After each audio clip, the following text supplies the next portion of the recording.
All right. Are we live? Let me know. Let's see. Can you see or hear me right now? Video and audio. Thank you, Lenina. Beautiful. Hello, hello, everyone. And welcome back to Paleontologizing. Welcome back to 100 plus degrees temperature out here in the desert of eastern Utah near the town of Moab. We are once again digging in the earliest Cretaceous Cedar Mountain Formation. And rocks about 142 million years old. We've got a brand new species of dinosaur here, an iguanodont. We'll be talking about that more in a little bit as we go sit down in the shade in the quarry there. But I'm really glad you're here. Happy Friday to all those who celebrate. Whether you're watching live right now, hello chat, or whether you're watching later on in the VOD or on YouTube, I'm glad you're here. Welcome to Paleontologizing. My name is Danny Anduza. I'm a dinosaur paleontologist. Ontogeny. And hopefully you're already aware that a paleontologist is a scientist who studies fossils. I work on dinosaur fossils in particular, and that's what we're digging up here. I'm privileged to be able to broadcast you live from the field, from middle of nowhere, eastern Utah, live via satellite. There's the dish and the solar panels over there, and of course there's our quarry. And man, that is a nice breeze. Yeah. Anywho, the whole point of these broadcasts, as I always say, is science outreach. And this kind of science outreach that is made possible by live interaction. So we're going to be digging here in the quarry. I'll be showing you some bones that we're digging up. I may or may not be able to keep digging at the same bone I was working at yesterday. We'll see how the overburden is going. Ethan just did some jackhamming with the jackhammer a minute ago. But yeah, ask some questions. You know, how often do you get to tune? Well, I guess if you're a long-time viewer, then how often do you get to tune into a live dinosaur dig? Every summer so far. But if you're new here, especially, please ask some questions. It's the whole point of this whole thing. Believe it or not, this is how I make my living. You know, doing live science outreach between 5 and 7 days a week. Whether I'm back home in my office, that's 5 days a week, or out here in the field, that's 7 days a week. You know, this is how I'm able to show rather than just tell how field paleontology works, how we collect specimens, how we collect data at sites, how we dig up dinosaurs. So don't be shy with those questions.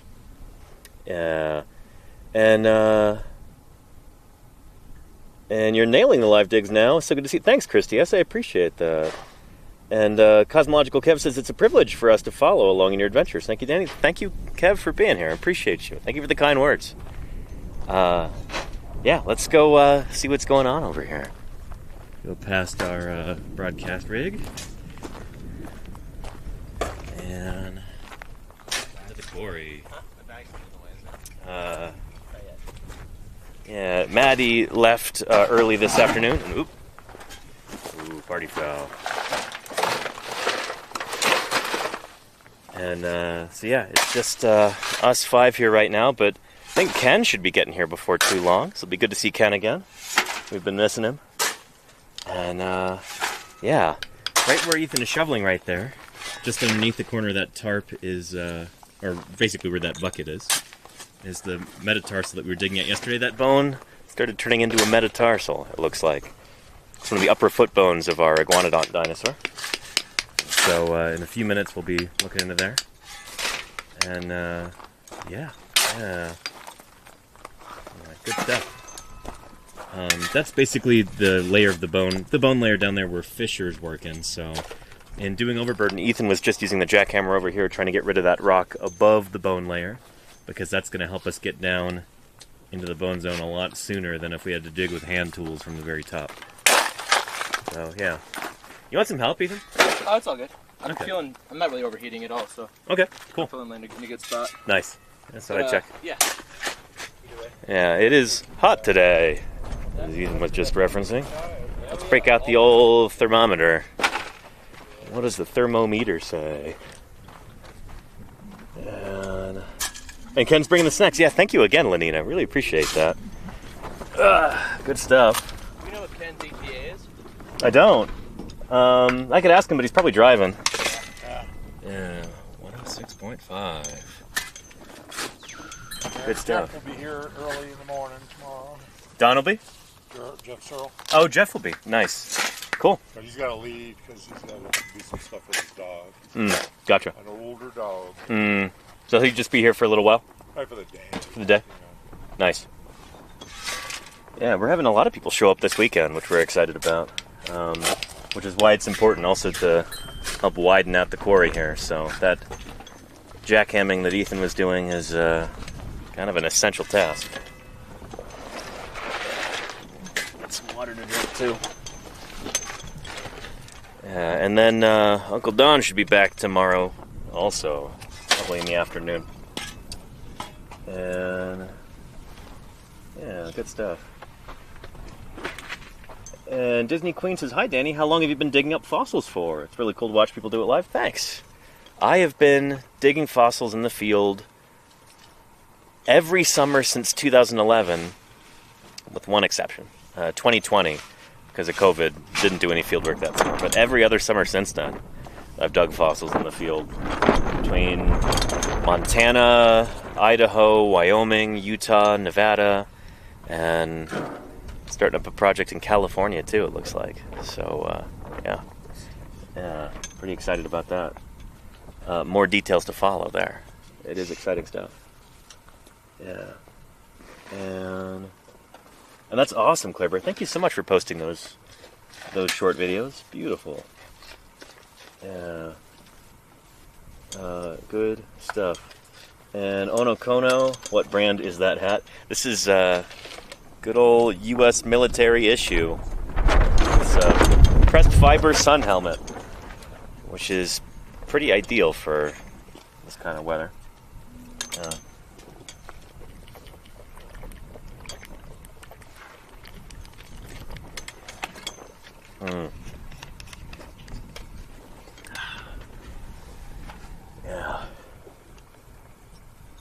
And wonder when colleges will start giving credits for watching Paleontologizing. Oh boy. I don't know about that. But I appreciate your kind words. There. And burned slightly? I don't think so. On the test. Will this be on the test? Jim asks, yeah. Of course it will be. But it's open book, open VOD test. And Ken says going to be there around 8. Late start and traffic. Awesome, Ken. Cool. Well, I'm not awesome that you're going to be late, but awesome that you're there in chat. We don't have to wonder. Good to know. You drive safe, Ken. We're looking forward to having you out here. And let's see. Santa Claus, ho ho ho, says, maybe a silly question, but at what depth do you know when to stop digging for fossils? When we stop finding them. Basically, yeah. Then even then, we sometimes are surprised. Yeah. So in this quarry, there's kind of a reddish layer at the bottom, especially over there, that we kind of stop when we get to that, because we haven't found anything below that yet. But that being said, this whole quarry here is actually below the level of another quarry nearby. So this is underneath the Mierosaurus level. There's a brand new sauropod dinosaur found just over there several years ago. When was Mierosaurus named, Jim? Named it in 2016. 2016. Cool. Yeah. So yeah, in the years prior to that, Jim and Don and some other folks were digging that up over there. And there are a lot of bones, big iguanodonts in there, and nice. You know, the Mierosaurus around, but it was mired, so its legs were going down into the mud. Uh-huh. And we were digging under one of the deepest foot. Mm-hmm. We went under that. I said there were nice ribs under, this far below the base of the foot. Uh-huh. So this thing had gotten sunk in probably 8 feet higher in the mud than the bone bed that we're now working. Shoot. Yeah. Yeah, it's just, there's been compaction of these buds. So there's a good chance that if we dig down below this, we might find more stuff. Yeah, I think Yeah. there's a zone, but I think, layers of bones are just kind of swish-washing through this whole interval. Yeah, yeah. So you kind of follow one, it's inclining, eventually, by getting below this environment. But, Yeah. it's a learning operation all the time. Sure. Yeah. Yeah. Oh, and Dyson Dinosaur just rated in. Welcome, Filippo. Hope you're doing well. Howdy, howdy. How did your stream go? Tell me about it.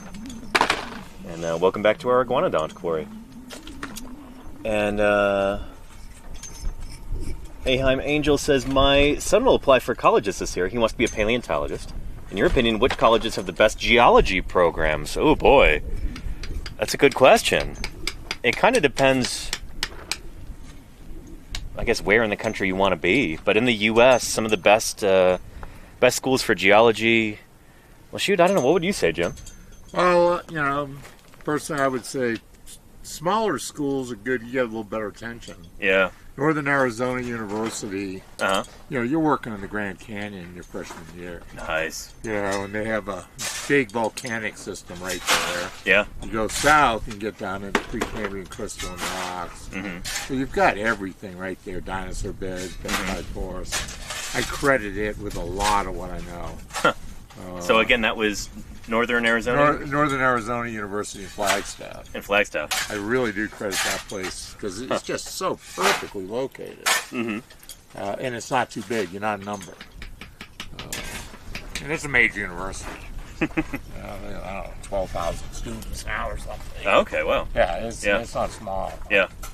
But it's very well located. Nice. And there's even a little ski area there. Yeah. I mean, it's really got what you Flagstaff want. is a nice town, so that'd be cool. I went to Montana State University, but I really can't recommend it for a number of reasons. But they used to have a decent geology program. I don't know how it is now. A lot of stuff around there seems to have gone downhill. Yeah, it really does depend on the year. Like who are the faculty right now? And there could be some I'm sure there could be superstars at Flagstaff that weren't there when I was there. Superstars that I learned from and credit so much are all gone. So you really do have to say, okay, location. Yeah. And this place tracks good geologists. It's just such a good place to teach geology. Nice. Oh shoot! Speaking of Jim in his younger years, Dyson Dinosaur, Felipe Bertoza says we just watched the documentary The Real Jurassic Park with a very young Jim Kirkland there. So he was watching that live on stream. That's again Filippo Bertozzo, iguanodont researcher, who also streams on Twitch. Oh yeah. But yeah. No, it was a while ago. Yeah. Awesome. 30 years ago. Yeah. Shoot. Yeah, let's see here. I went through Flagstaff in January and it was beautiful. I've heard good things. Yeah. Oh, yes. Yeah. It's a good location. There's no doubt. And teaching geology, it's like, being in a position where, you can really see what it's like. You learn geology in, Massachusetts or something. So much is underground. Yeah. You can see coastal processes working and things, certainly, which is good. Yeah. But, you go after you've seen it out here and in various places where it's exposed. It really comes alive. Yeah, then you can start saying, okay, this might be going under the forest. You know, what's going on? Yeah. So you'd recommend maybe if you're interested in geology, going to a university in the American West somewhere. I think it really helps to be able to really see. I think I would agree. The stuff that you learn. Yeah. I know going to school in Montana definitely helped with that. Being able to just see things firsthand. 20-minute field trip. Outside of town, and you've got these beautiful geological structures there. I don't know, less than an hour to the Grand Canyon. Yeah, from Flagstaff, yeah. Danny, I could recommend SUU, Southern Utah University. Southern Utah University? Yeah. Yeah. It's quite close to... It's Tegan over there. It's quite close to Bryce Canyon, pretty close to Canyonlands, very close to Zion. Nice. It's a smaller school. But the staff's great. And you just graduated from there? I just graduated from there. Nice. That's why. I mean, it's the only college I've been to. Yeah. But I would recommend it. It's a nice place. It's good to have like a first-hand recommendation like that. Yeah. It's small, but right there in town, it's the Red Hill. That's what it's called. It's just a big hill of the Navajo sandstone. Nice. Bright orange. Uh-huh. And you see a whole bunch of... I mean, it's basically from there up to Bryce Canyon, or up to Cedar Breaks, you have all of the Mesozoic. Nice. So parts from every part of the Mesozoic, essentially. It's cool to have that kind of a section that close by. Yeah, it's really cool. Yeah, you've got the Chinle. You've got Moenkopi and Chinle, and then you move to Wingate or Monave, depends on where you are. Monave, Kayenta Navajo, Kayenta Navajo again, and then Carmel, I think Dakota and Tropic Shale, and then I'm trying to remember. Tropic Shale, Straight Cliffs, Waweep, and Claron, and then you have. So it's like almost the entire Mesozoic there. That's pretty awesome. It's really cool. Yeah. And then it's got tons of geology. It's really cool. So cool. That place is very beautiful as well. Yeah. Small town, but yeah. So if you wanted to go there. Southern Utah University? Yes, SUU, Southern Utah University. Nice. Yeah. Cool. Thanks, Tegan. Yeah, no problem. Yeah, awesome. And let's see, somebody else in chat said that they're a paleontologist in southern Idaho. Where was that? Yeah, maybe it is Pocatello or yep. Hey, Boise's pretty far south too. They say, "Hi Jim, hope you're well. Love watching the fieldwork." Nice. Yeah. Thank y'all much. Huh. Very cool. I wonder if you know LJ Krumenacker. I've done some work with him. And he used to teach in Pocatello, might still teach in Pocatello, I'm not sure. But he had like 4 different jobs when I was hanging out with him. Yeah. Yeah, anyway, welcome. It's good to have you here. Yeah. And let's see. Oh, and very cool, Aham Angel. Summer paleontology program with Colorado Northwestern Community College. Digging at Dinosaur National Monument. That's pretty neat. Yeah. They're the group that was going to come out here. Oh, really? Yeah. Oh, okay. Gotcha. Huh. And Jody Fish wants to know, did Jim do anything with Dr. N. Gary Lane from Indiana, who passed away in 2006? Gary Lane. From Indiana. Right, name doesn't ring any bells to me. No. No. No, I taught at University of Nebraska back in the late 80s. Yeah, interesting. Oh, you went to high school and college with LJ Krumenacker. Very cool. Worked mostly with Gus out of Pocatello. Right now I travel to the school around me to do dinosaur days. Very nice. Well, it's good to have you here. Welcome to the Cedar Mountain Formation out here near Moab, Utah. And, yeah. Ethan, would you be opposed to me starting to dig in over there if I just clear away a little bit of that rubble? And I've created a new bench, Danny's bench here. Danny's bench. So I'm going to take up all the overburden there. Okay. Then I'm going to take up all the overburden there. I'm prioritizing this so that you don't have to be homeless. Great. On the outcrop. I appreciate that. Yeah. It's a terrible day to do overburden, but gotta do what we gotta do. Nice.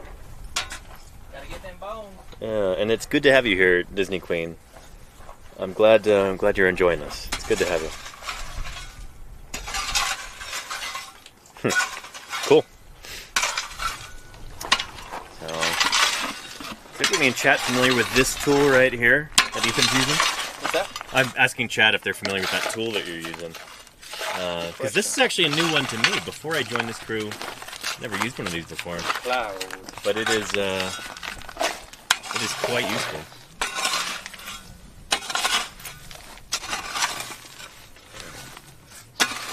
So we call this a McCloud. I'm sure there's multiple names for it, but apparently it's like a wilderness firefighting tool. Use it for clearing out trenches and stuff like that. And that's what I've been told, anyhow. But it works really well for overburden. Yeah.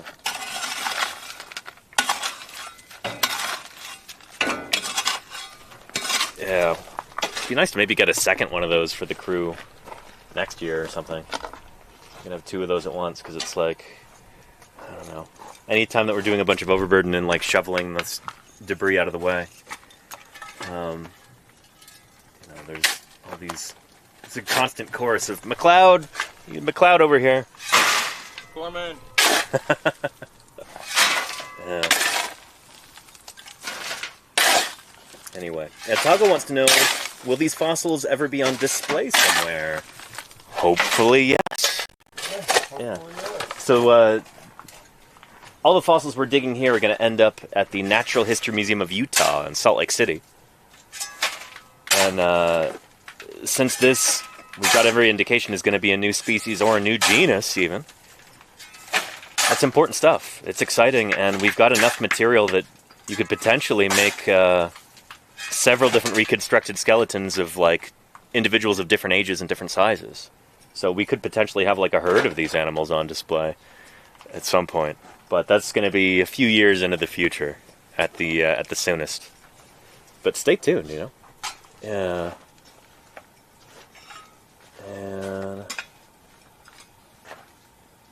And is there a way to donate tools or supplies for use in the quarry? Asks RDA. Some pizzas. Some pizzas. That's all I can think of. Yeah. Oh, a bobcat. Some kind of big Oh yeah, shovel. bobcat. Maybe A couple wheelbarrows. chemical defoliants. I'm just kidding.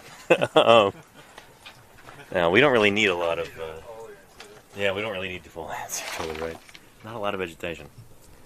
But yeah. Shoot, what are some other things we could use? I don't even know. We're pretty well equipped here, given that, I don't know, Jim and Don have been working in this area for about, 20 plus years. And, yeah, I don't know. This is a well-oiled machine at this point. Yeah. Yeah. Actually, 25 years. 25 years. Holy cow. Not this quarry, but, you know. Yeah, in this whole area. And the whole setup that we've got with the little trailer and the propane fridge and all that stuff is pretty wonderful. Yeah. But, yeah, I wonder if we could set up a fund for ourselves through UFOP or something. So people could make a donation to the Utah Friends of Paleontology and have it earmarked for us. Yeah, well, as we said, Yeah. we got to set this up right, but Utah Friends of Paleo, go to utahpaleo.org. utahpaleo.org. There's information, and Uh-huh. if people want to send money there, we have a Scutellosaurus fundraiser we're trying to do to get a small skeleton, but pricey because it's got a lot of moving parts. It's a replica, obviously. Yeah, but hundreds of parts. Yeah, seriously. It's amazing. So you saw this the other day in Rob Gaston's workshop. We were showing that off. So we're trying to get another replica of that sent to the museum in St. George, Utah, because they've got footprints of a very similar critter there. And they're finding teeth of something that are really similar. Oh, yeah, Kayenta there's producing things. Okay. But, it's rare dinosaurs, Scutellosaurus, but they have the rocks there. Mm-hmm. And I'm a big believer in, interpret what you're working on. Yeah. Yeah. So that stuff is right there at your site. So, like, they should have it on display in the museum. That's what Jim means by interpret, is like, like an interpretive sign that you would see. It's the same. Mm-hmm. So here, have that on display. We would interpret the dawn of the Cretaceous. Right. So all the displays that you would have in a place like this would have to do with these animals we're digging up, this particular place and time in Earth history. Yeah. Anyway, I've been noodling on this, like how to run a fundraiser for this Scutellosaurus skeleton, and I think maybe T-shirts are a good idea because I print T-shirts back home. I've got a silk screen press and all that stuff, and it'd be cool for me to maybe design a Scutellosaurus T-shirt and sell those as a fundraiser to help raise money for that replica skeleton. And you've got I took probably 80 pictures of that skeleton. Yeah. I mean, got good reference. You can do it real well. Oh yeah, yeah. That's the thing. That mount, which is the hypothesis that Rob and I put together. I worked with him on that. For a long time. That mount is a real new interpretation of Scutellosaurus. Right. Yeah. Basing more on the morphology we see in Scelidosaurus, mm-hmm. but it's very different than the published art that Nick Oh, yeah. Levert had in his paper naming it, Uh-huh. and Dave Norman is published, has been oft repeated. Yeah. And shoot, it was probably Dave Norman's redescription of Scelidosaurus that helped with this new interpretation. Oh, right? yeah. Yeah. Because it's the closest animal to this thing that we know of. Yeah. And we have all the armor on that in place. Mm-hmm. Cool. And there's a lot of armor on this thing, too. So what you're saying is that I could make a reconstruction of this critter that would be fairly new. Like if I were to draw Fairly new. this. Oh, yeah. Like- If you base it on that skeleton, it's All going right. to be a real original thing, and that thing is going to be in museums. Awesome. You know, so Yeah. it's not something people are going to say, well, who is this guy? Right. He's like, he's basing it off the latest reconstruction that's Yeah, being yeah. displayed. Cool. Yeah, so if we do that fundraiser, I'll print the t-shirts live on stream so you can watch and then buy one, and then, all the profit would go to this project at the museum. That would be really cool. Mm-hmm. So let's see if we can do that. Yeah. What's that? Are you guys interested in pizza? Pizza? Pizza. Like for Ken to bring? Yeah. Yeah. I wouldn't say no to that. I mean, Lenina sent him some funds for, I believe you did, right, Lenina? That actually would be pretty nice. Kind of sounds nice. Pizza Some for dinner? cheese, Some cheese. And that way we wouldn't have as many dishes. We've got like 3 days worth of dishes we got to do it's tonight. dish day. So, Jim, would you eat pizza? Where's the pizza going to come from? Kenneth. As it comes through? they'll pick it up in Fruta or Grand Junction or something. That actually sounds like a great idea. Place. I mean, Yeah. that tomato is definitely a great place to get. It's so thin though. I wonder if it would get cold by the time it gets here. Yeah, I'm thinking like a chain. Yeah. Some kind of a pizza chain. Domino's or something. Yeah. Something fancy like Little Caesars. Yeah, that's the yeah. cream Oh, of the yeah. crop. Well, then you can just get a whole bunch. Yeah, I might Get like pass. 15 I can't pizzas. eat Little Caesars. No, I was kidding about Little Caesars. We'd get something better than that. Heartburn. Yeah. I really have a hard time with red sauce. How are you on Domino's? I'm a big fan. I'm not a huge pizza guy. Okay. Yeah. So we can sauces. whip you up a burger today. Yeah. Yeah, I'm not. Certainly. Don't worry about it. Sounds good. Yeah, But, I'll scavenge. I'll fold you real loud. Scavenge. And there's a dead coyote up the road. Yeah, I'll No. steal some of his lucky charms. There you go. Yeah. Yeah, that tomato has some good stuff, but I'm not going to touch those. I get too much of that back. And Salamander also contributed to the fund. Thank you, Salamander. Thank you and Lenina. Fantastic. Pizza fund? Is that what you're calling it? No, they're going to have a guy stop and do something. Oh, different fund. Different fund. I like pizza fund though. Cosmo Kev says, I love that Papa Jim is so in touch with what's going on in Danny's stream. I mean, well, Jim's a star attraction, so he better be, Let's watch paint dry.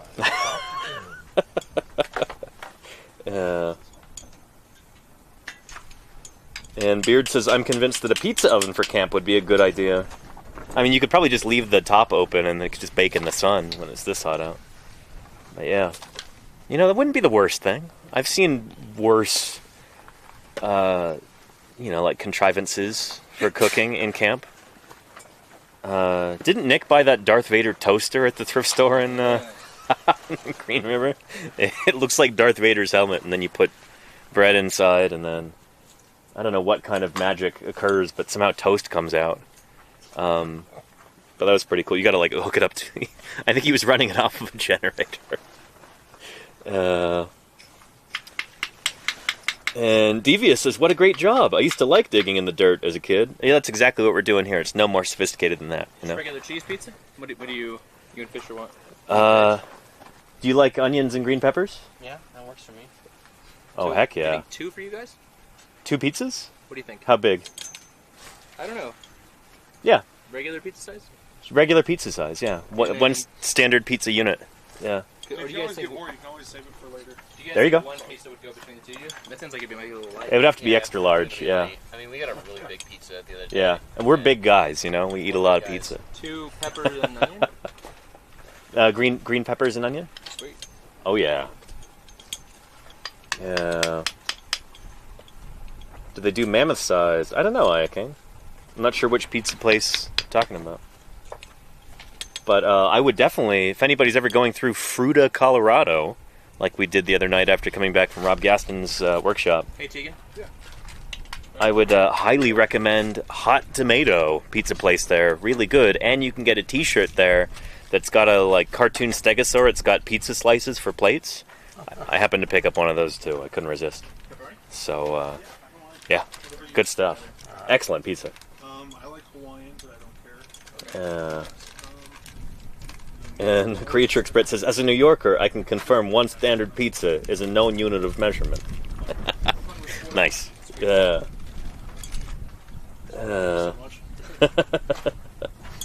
Good stuff. I wish I'd brought that t-shirt to the quarry now. But it's not really a quarry t-shirt. Now they had the best New York style pizzas This in out the of West Mississippi. for a while. Really? Yeah. Nice. Yeah, real thin, really good though. Oh, yeah. I mean, I am no fan of Chicago pizzas. Really? I like thin, golden. Controversial. Wow. It's worth a trip to New York to eat a pizza. High praise from Papa Jim, yeah. I could see that. Papa Jim's genuine New York pizzas. Not Papa John. You gotta be Yeah. easy to confuse the Papa John looks too much like Paul Sereno, you know? two. does. He legitimately does look a lot like Paul Sereno. I could kind of see like a cartoon Jim on a pizza box, you know? Yeah. Yeah, with the mustache and the suspenders. I could totally see that. Yeah. Ravioli. Yeah. What's the delivery time like out there? 4 hours, 12 minutes, according to Ken. Yeah, and about $790 delivery fee. You gotta pay for their AAA. They drop it out of a plane.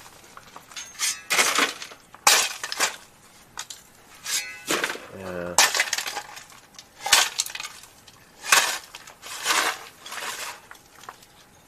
Anyway, let me drink some more water. I shouldn't have left my chapstick in my tent. That was a mistake today. I don't think I have any over here. I should check. Oh, maybe I do. It might be in the box over there. Let's go look. My canteen cover.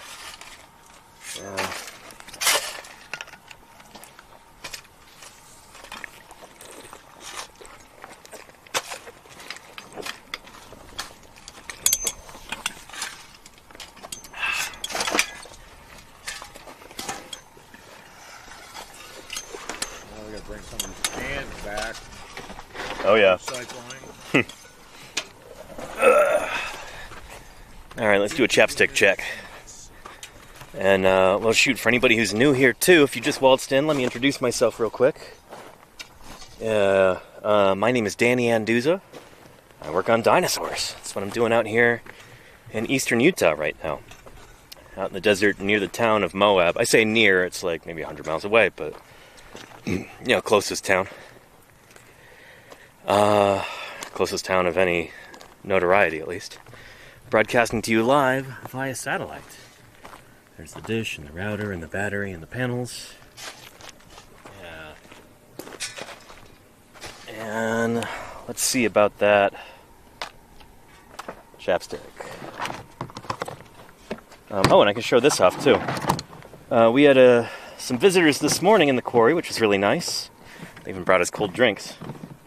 But Krista Sadler, the author of such wonderful books as Where Dinosaurs Roamed, Lost Worlds of Utah's Grand Staircase, she was visiting us this morning. And she is actually working on a book about our work here and about other work in the Cedar Mountain Formation of Utah. It's going to be called Dinosaur Frontier. Like paleontological work in the Cedar Mountain Formation, something like that. She's running a crowdfunding campaign for that right now as she works on it, because she's got to self-finance this whole thing, and that is not cheap. So can we get a link for that to Krista's GoFundMe? But I asked her to sign it, this book this morning. Which I was touched. Yeah. So anyway, check out her books, Krista Sadler. And the one that she's working on right now, she says, is going to be the same aspect of this. So like the same morpho type, same size as the book. So you can put it right next to this one on your shelf, and they'll go together perfectly like a set. But this is a gorgeous, almost like coffee table book. all about dinosaurs and their environment. They're in southern Utah in the late Cretaceous, which is really cool. Popular books like this are really, really important for helping the public understand our work, public understand this part of Earth history. So we're really excited for this to come out. It should be kind of a boon for public enthusiasm for the Cedar Mountain Formation, where we're digging here. It's like 40 million years of time that are represented in the Cedar Mountain. And so many new dinosaurs. Holy cow. There's like 40 new species, something like that, since the early 90s. It's a big deal. It is a big deal. And not too overbearing for the uninitiated and amateurs. Absolutely, Alexander Morrison. No, Krista's work is meant for people who are non-specialists. And the really awesome thing about it is that there are wonderful illustrations and paintings and figures and photographs, drawings and diagrams. So if you're a much more like visual person, you don't even have to read the book. Just looking at the illustrations, the diagrams is going to give you some level of understanding of what was going on here on our planet in this particular time and place, 140 million years ago, up through about 90 million years ago. Huge chunk of time. And the story's not really been told in depth before. So we're very excited about that. And it turns out I'm in the book. Yeah, should come out hopefully around Christmas time. And I'm going to get some copies for my loved ones. You should think about doing the same.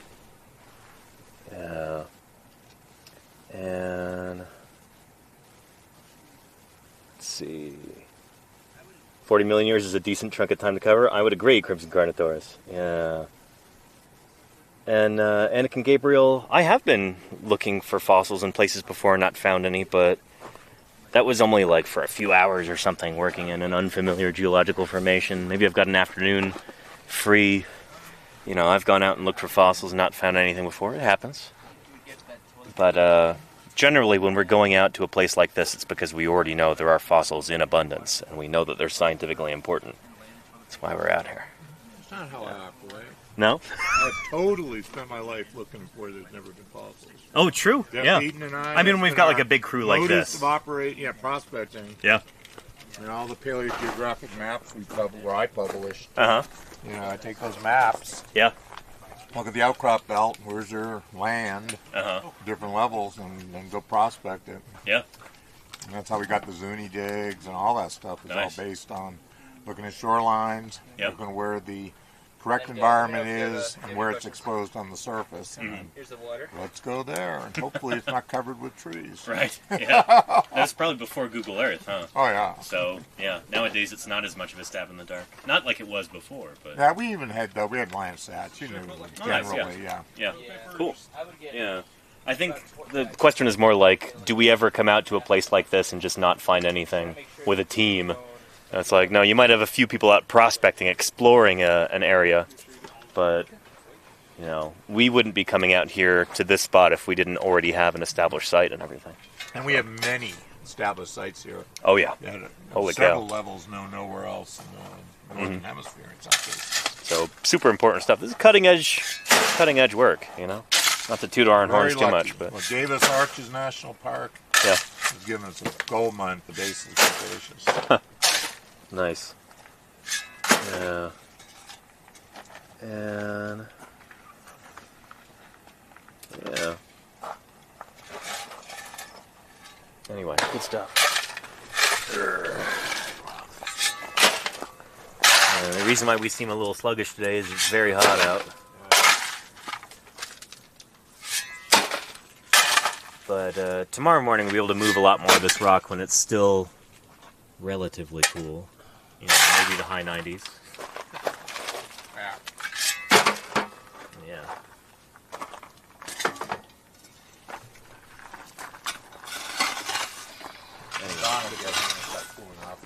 Yeah. I think this is supposed to be the peak. Oh yeah, nice. So it should be not as hot tomorrow. Yeah, not a lot cooler, but a little. Yeah. Even a little bit cooler would be a welcome relief.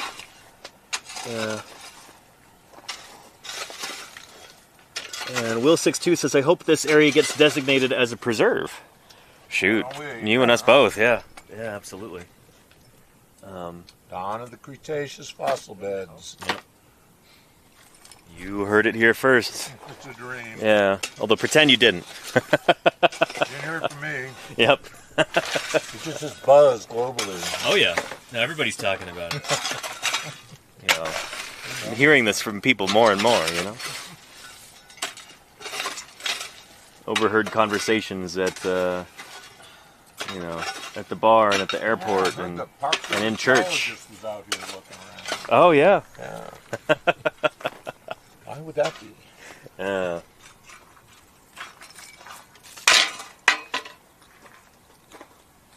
Yeah.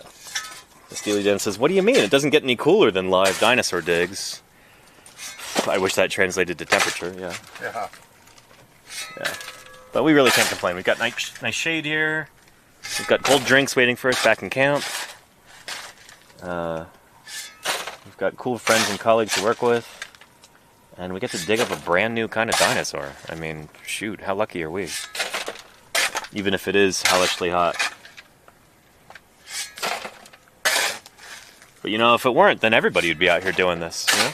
So. Well, we lose all our help, all the students. Just us. All right. I mean, my days of that are over. Yeah. Oh, shoveling like that? Yeah. Oh. Ethan's are just starting. I know, I used to always joke, and I still do. As a professor, your job is to cripple your students, and then they get to cripple theirs. Sure you don't want me to do some shoveling, Ethan? It's almost done here. Okay. I think it should be ready to dig in. Yeah, excellent. I can start working in on that bench. Sweet. Especially if there's some McLeodin. Yeah. Cloud. Sending howdies and cool thoughts from the airport. Oh, cool, Casey. It's on a nice afternoon excursion to the airport just for fun? Or are you going somewhere?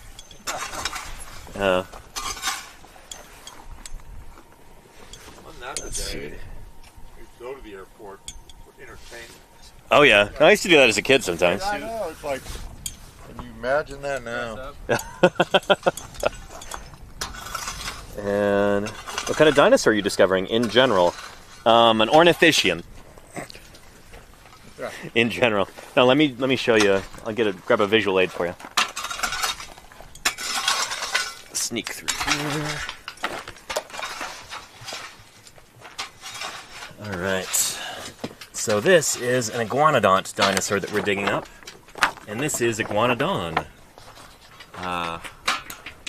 Arguably the most famous of the iguanodonts. Iguanodontids, anyway. Yeah, so this is one from Europe, from Belgium in particular, and he was a big boy.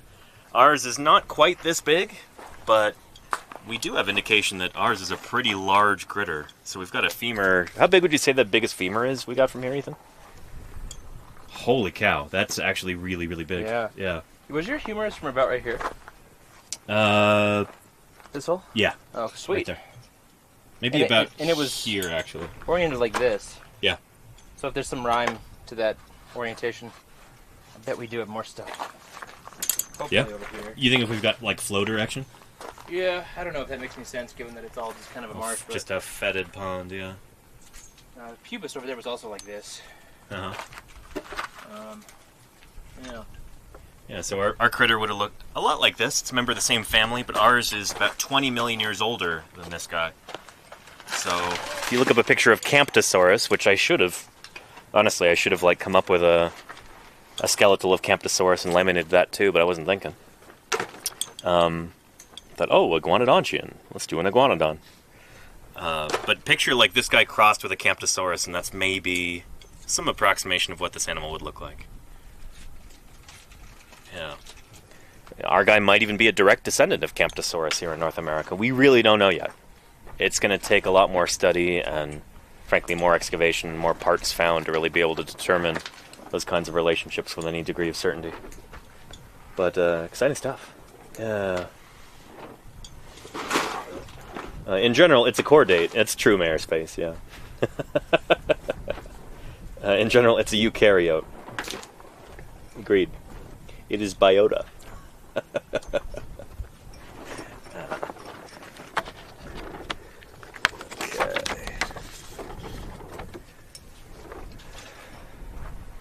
Here, I've been eyeing that Gatorade there, but I'm not the one working in the hot sun currently, so Ethan is the after this one's full, should be ready true heir to that Gatorade. I'm gonna go drink some water though.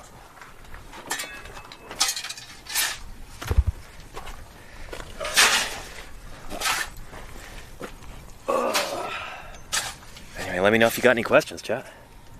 Yeah. And, Sad Blobfish says, I have birds as pets, and watching them makes me wonder, how did early feathered dinosaurs groom their feathers? With their teeth, presumably. Yeah. I don't know if they would have had preen glands or anything like that. Sort of thing can be difficult to determine just from fossils. But if they had feathers, which we know that they did, because we've got fossil feathers on them, they would have had to have been able to groom themselves somehow. Because that's, you know, feathery integument requires some degree of grooming, self-grooming, preening. So, they figured something out. It worked well enough for them, certainly.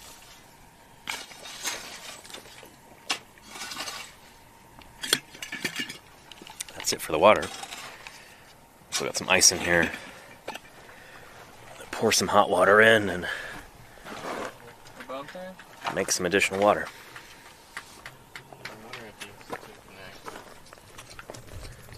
Well, maybe.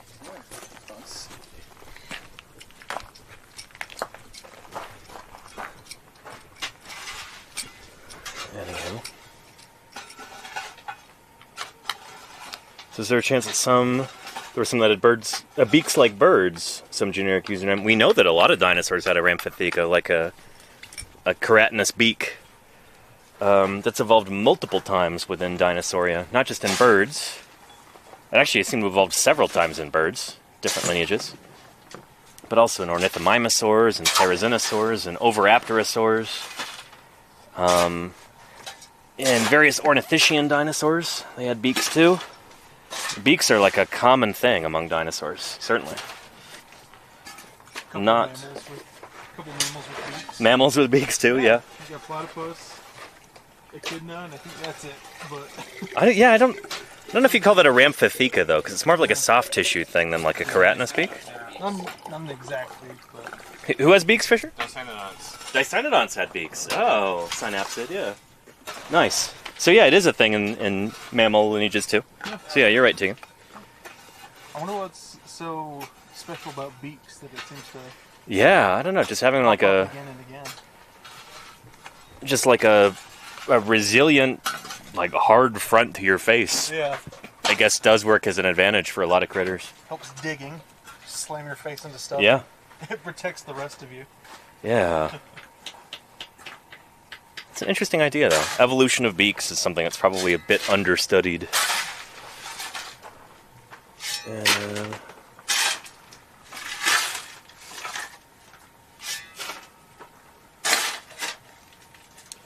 And some generic username says, that's interesting. You don't see that at all in how dinosaurs are portrayed in popular media.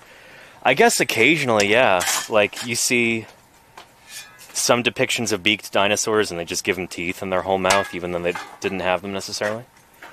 And there's some dinosaurs that had beaks and full sets of teeth, or they had beaks with teeth, you know, right behind the beak. Some of them have a beak in the lower part of the jaw, but not the upper part of the jaw. Critters like Erlichosaurus, you know, they're edentulous for the first part of their lower jaw, and but then they've got teeth up in the. Well, I guess in the front. Teeth in the upper jaw than front. Yeah, I guess they are missing the. No, I'm thinking I have it reversed. they're missing the teeth in the premax, and then they've got teeth going almost all the way to the end of their dentary. It stops right before the front, I guess. Yeah, they certainly had a beak. Yeah. Oh, yeah. Some cool papers about that, by the way. It was neat, Jim, that paper that you shared the other day about like reconstructing dinosaur skulls using digital models. Mm-hmm. Again, poster child for that is Erlikosaurus, which, yeah, beautifully preserved skull. And that's the one that I 3D printed and sent to Jim's office. So Jim's got it there in Salt Lake now. I'll probably send another one of those to Rob Gaston as a thank you for that whole interview and tour and everything. Yeah. And, and Pelagornis, yeah, Ken. That's an example of a bird whose ancestors didn't have teeth, and then they evolved these weird pseudo-teeth. They're like bizarre projections, pointy parts that come off of the beak that resemble teeth. So, it's almost like they regretted losing their teeth, and they're like, oh shoot, what do we do? Let's evolve some pseudo-teeth. Some Dicynodonts did that too. Really? Like a maxillary flange that comes from where their tusks used to be. They're completely edentulous. Interesting. Okay, so like in Placerius, the tusks that they have are not teeth, right? I believe that's correct, yeah. Whoa, that's cool. Huh. Yeah, some of the more derived Curiamifers. Uh-huh. Like that. Ishikulastia, Lisuisha, stuff like that.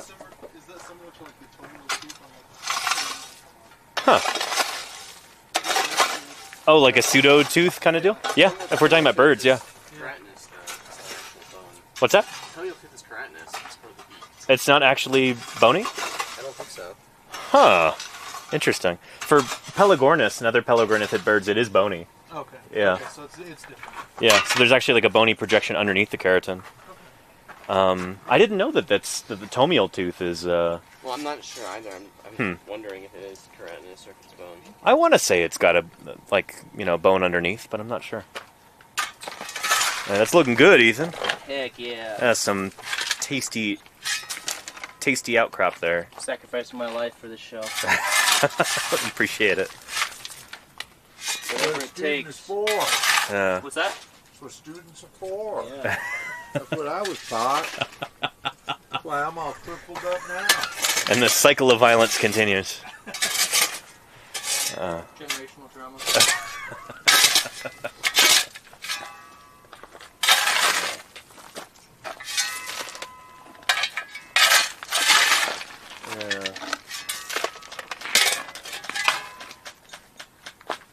And that's really neat, Phoenix, yeah. Yeah, woodpeckers are such interesting birds, the way that they kind of shield their brain with their tongue. Just fascinating. And that's pretty neat. Cool stuff. Anyway, yeah. Cosmo Kev says, if in doubt, ask Fisher. Oh yeah, especially Not always. as concerns mammals. Don't ask me about dinosaurs. I don't know.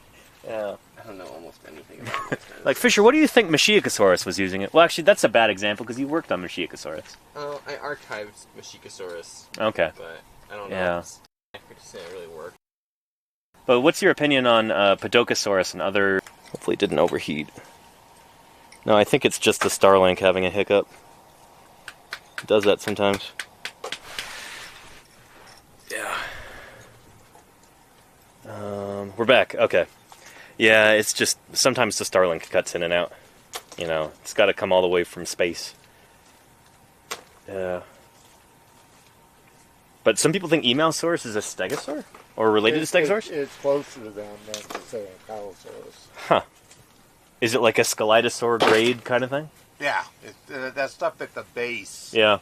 is probably much more interesting and complex than any of us Yeah. really thought.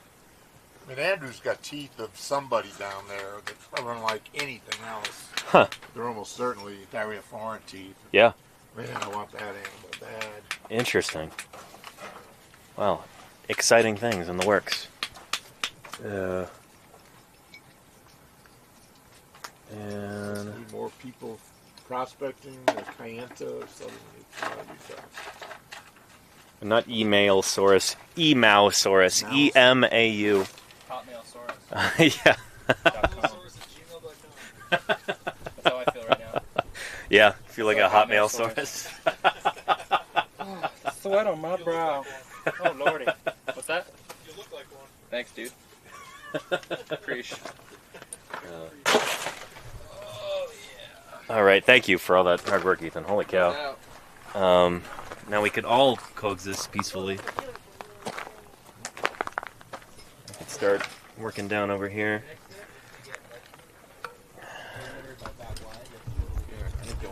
Oh, thank you, Fisher. I'm just going to go right to sleep. Have a little nap on the rocks.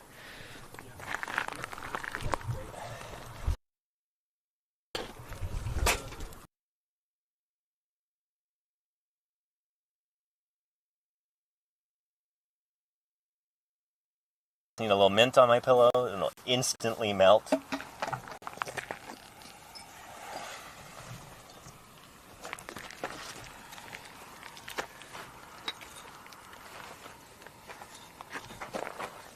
It's yours?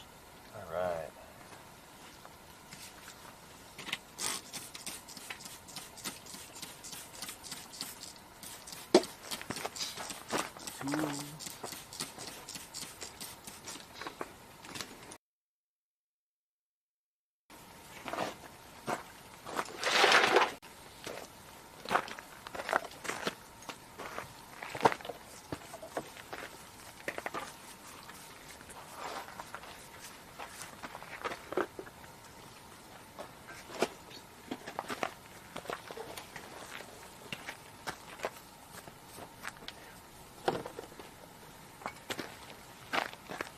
Let's see.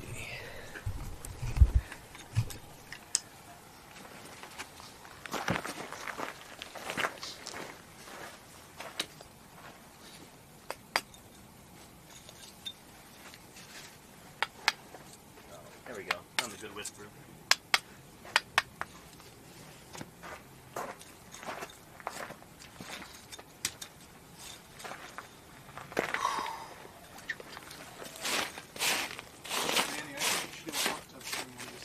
A hot tub stream? Yeah. We just bring a tub out here and then, like, you know, it's already a hot tub. For 10-15 seconds. Yeah. And then it's hot tub.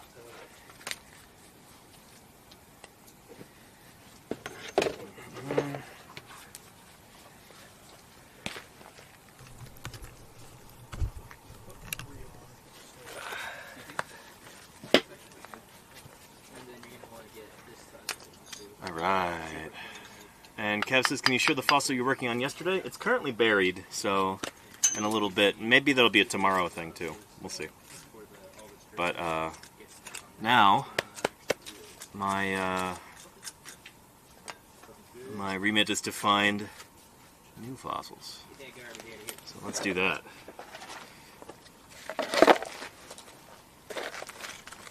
Where that your right knee is right next to this Yeah. thing. It kind of is not good, but better in one piece than in Yeah. Just because it's not good doesn't mean that it deserves to be crushed by my bulk and consigned to oblivion.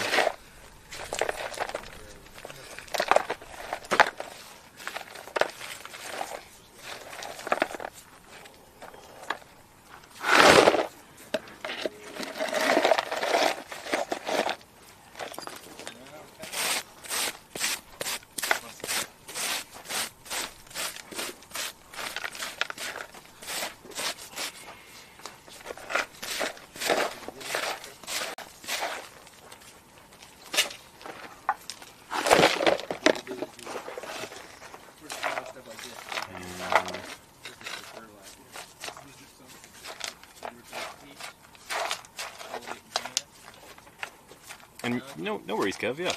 I will be able to show you that soon, I hope, but just not at this moment.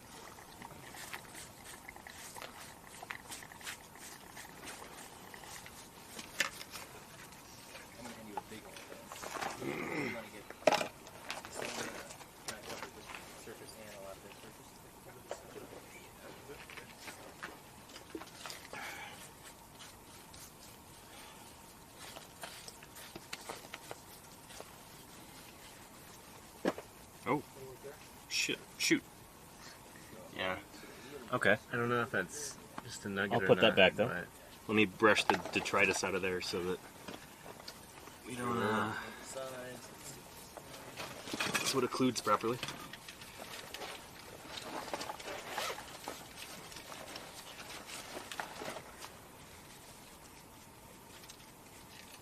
Why didn't Fisher pull out Another this? sacrificial mammal brain case. Huh? Yeah. Gotta have one to ensure a bountiful harvest.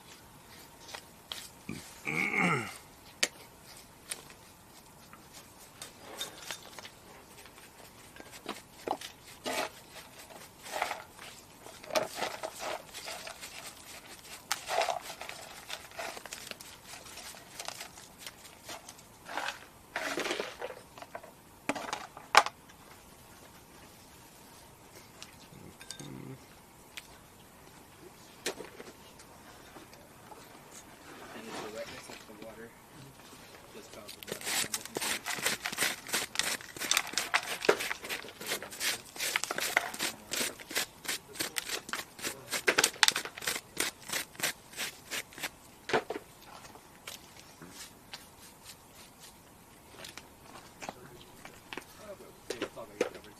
Anywhere that's fresh. Darn it, so my tools are still under there.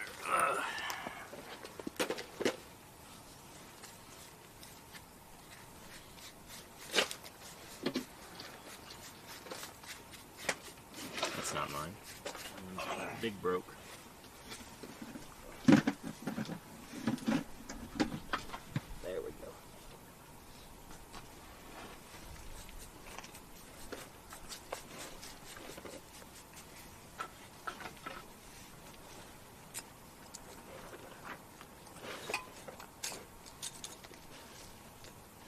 All right.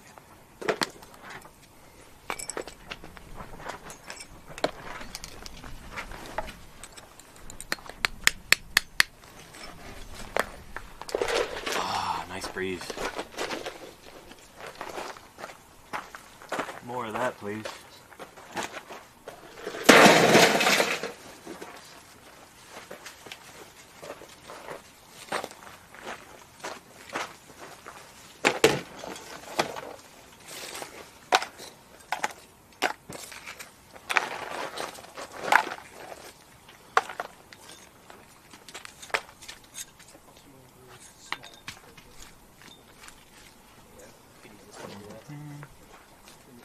You kind of want them to overlap. That way, you like read each other.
Pebble embedded in this one right here. So we're breaking this stuff apart by hand rather than just using heavy equipment or something. Because A, the heaviest equipment we have is a jackhammer, and we just use that over the top of this. But as we approach the bone layer, you might end up with little bits of bone, little teeth, stuff like that. This one's just a pebble this time, but you know, it's the sort of thing we're looking out for here.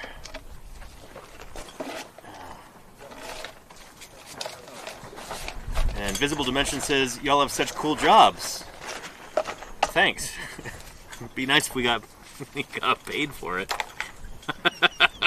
But it is a real privilege to be out here, for sure. Yeah. Now, finding a paying job as a paleontologist is often much more difficult than you might imagine. I'm volunteering here on this crew, helping out however I can, and I make my living through streaming here on Twitch. So that's why I can afford to be out here.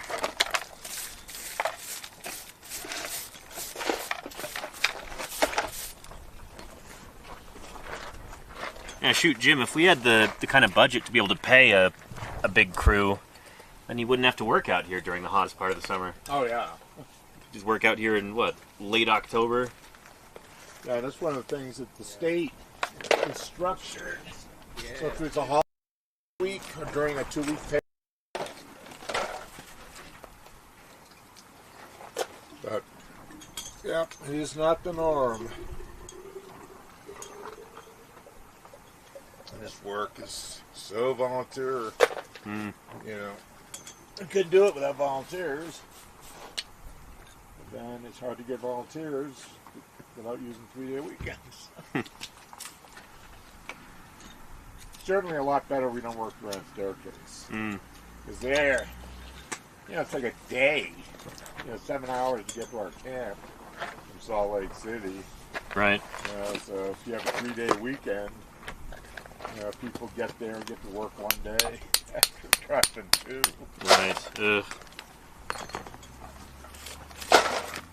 And sorry we had a little satellite outage as Jim was answering there, but yeah. Even if you are being paid, like, this is Jim's official job. So he's getting paid to be out here, but even then it's a little tricky when you get... This is a very minor part of my job. I wish it were more. I mean, I have to justify, why am I out here? Why am I doing nothing but permitting and trying to keep tabs on what other people are doing out here. Just hard to do. Having an active program actually makes it easier to keep tabs on other people. Right. Because they become interested in what I'm doing.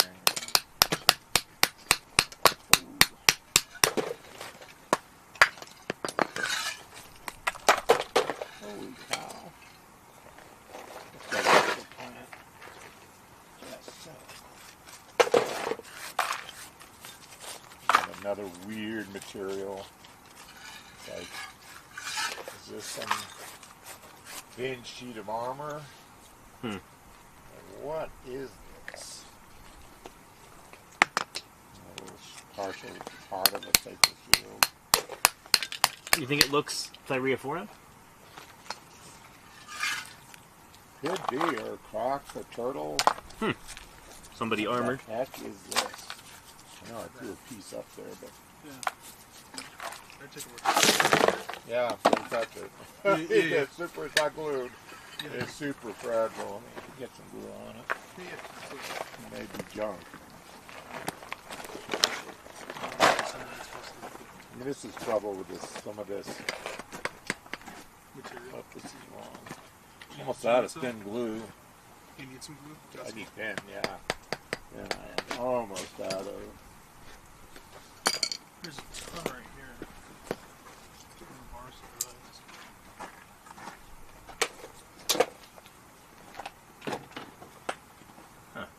But see, it has thickness and weird. Yeah.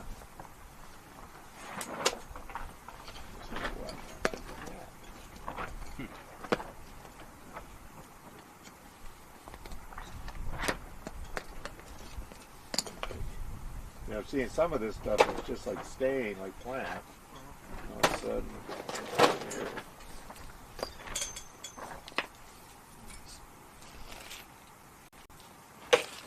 dang you! How are you?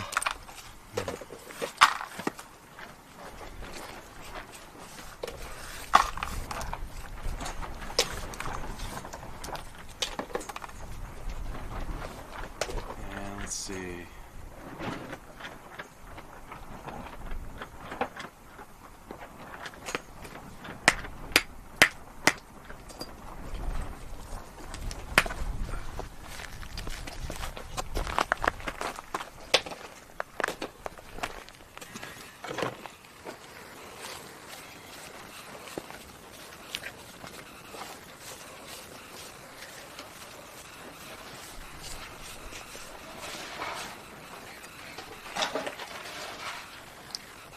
Cosmological Kev says, can you give us an idea as to how the dig site is partitioned for each person? It's a matter of just jumping in where you are needed? To a certain extent. Like, I've been kind of hopping around in different spots. Fisher's been in this general area over here for basically, like, since we started, I guess. Yeah, 2 years. Yeah. You know, I've hopped around into different spots. I kind of finished up that area over there as far as I could go to the east. And so I was working over there yesterday. And now, just today, and the time this stream started, I moved to this spot. That's kind of Jim's territory over there. Dawn is just to his right. Dawn will be back tomorrow. And then Ethan is over here. No, that just feels good.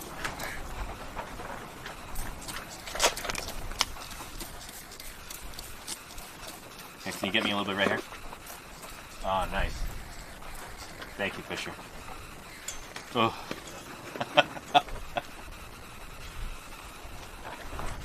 Ah. Evaporative cooling. Ah, that's good stuff. So we evolved sweat glands, you know?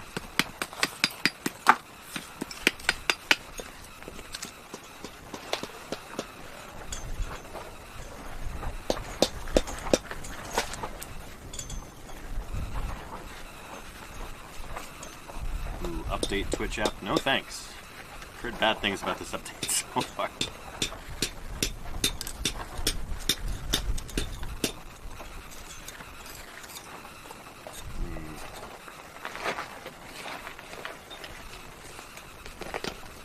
Turn the camera a little bit. That's better.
He means well, says have a happy dig. Thank you. It's good to have you here. You sticking around or are you taking off? That sounds like a farewell greeting almost.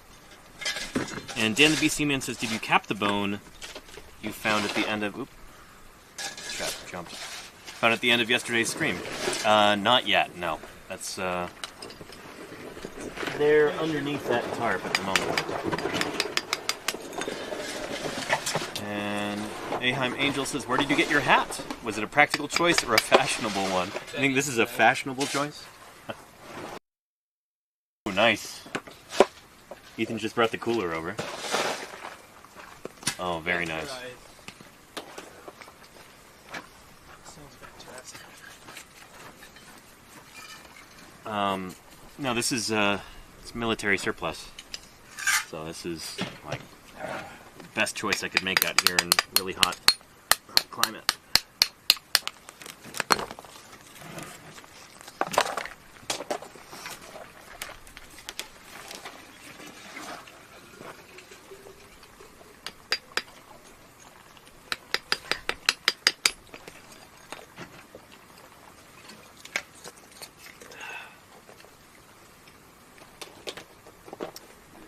right.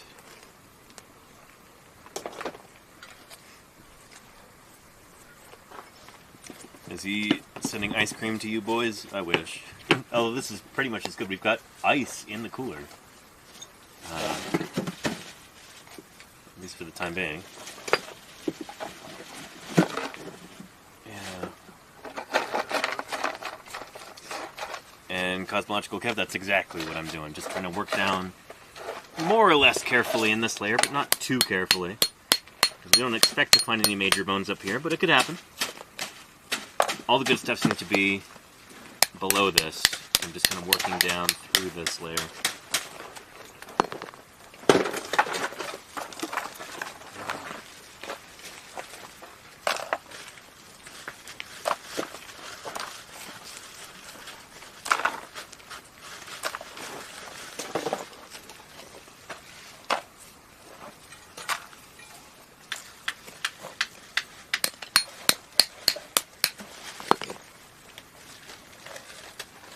Examining the underside of each of these.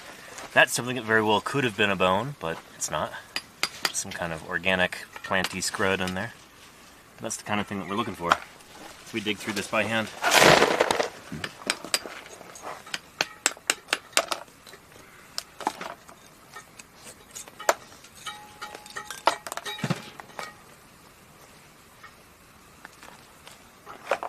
When I close the cooler. Yes. Yeah.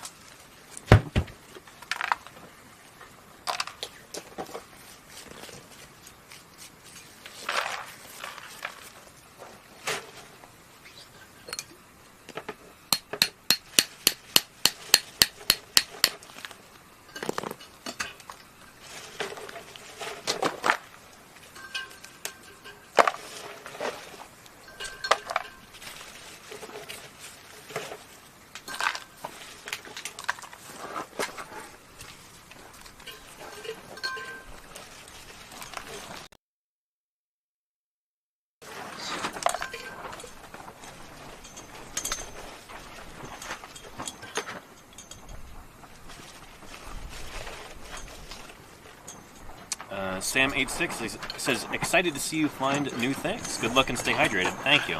Appreciate it. Welcome to Paleontologizing. It's good to have you here.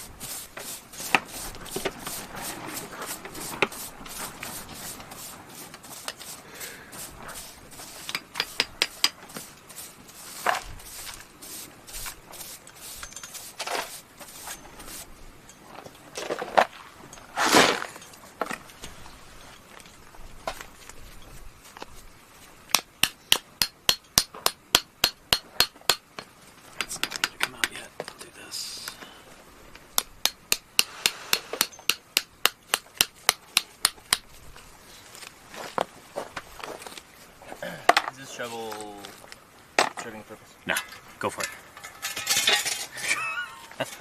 Sorry that's caught on that.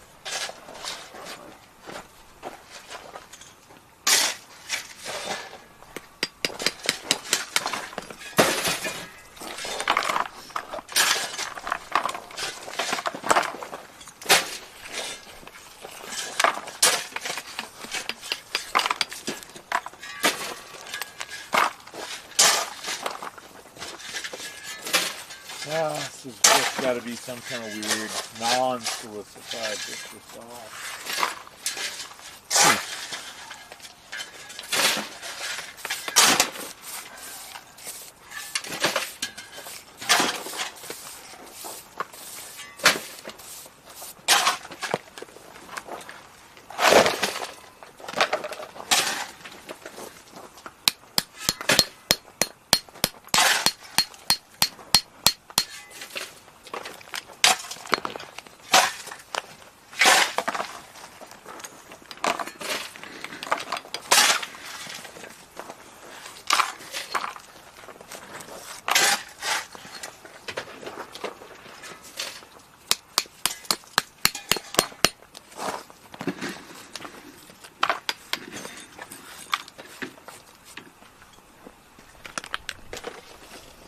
And Snapping Neurons, how are you doing? Welcome. Yeah. This stuff's so bizarre. It is thick. Let's see. Layers. Whoa. Yeah. I can't even tell what it is. Is it bone? I was thinking for a while it could even be like sacral shield. It kind of looks like bone to me. Yeah. I think it probably is bone. Yeah, I'm looking at this stuff. Huh. It's weird, yeah. That's odd. It may be it's just histosol that's not silicified. But yeah, it's got me nuts. What is it? But we ran into stuff like this under Don's place the first year, second year. And, I mean, we jacketed stuff that we thought, oh, it's going to come so. And later we realized it was all the church. Game layers of church. Dang. But this isn't church. But I don't think it's bone really. That's just going nothing. I want to destroy it. So I saved some anyway, just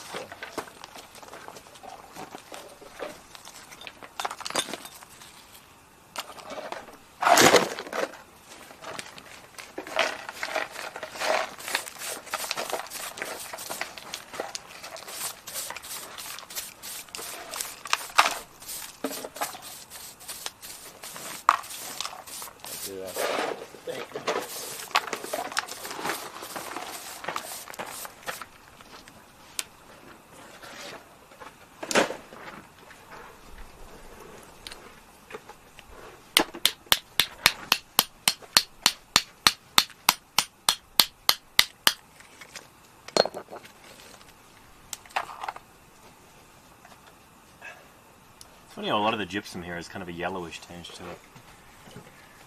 And take a look at that. We've got these little flecks of gypsum in there, which is not part of like the... You know, this is, you know, not 140 million years old, despite the fact that the rock is. You get these little cracks that kind of develop in the rock, and then you can get this kind of evaporite-y stuff in there, like gypsum crystals forming.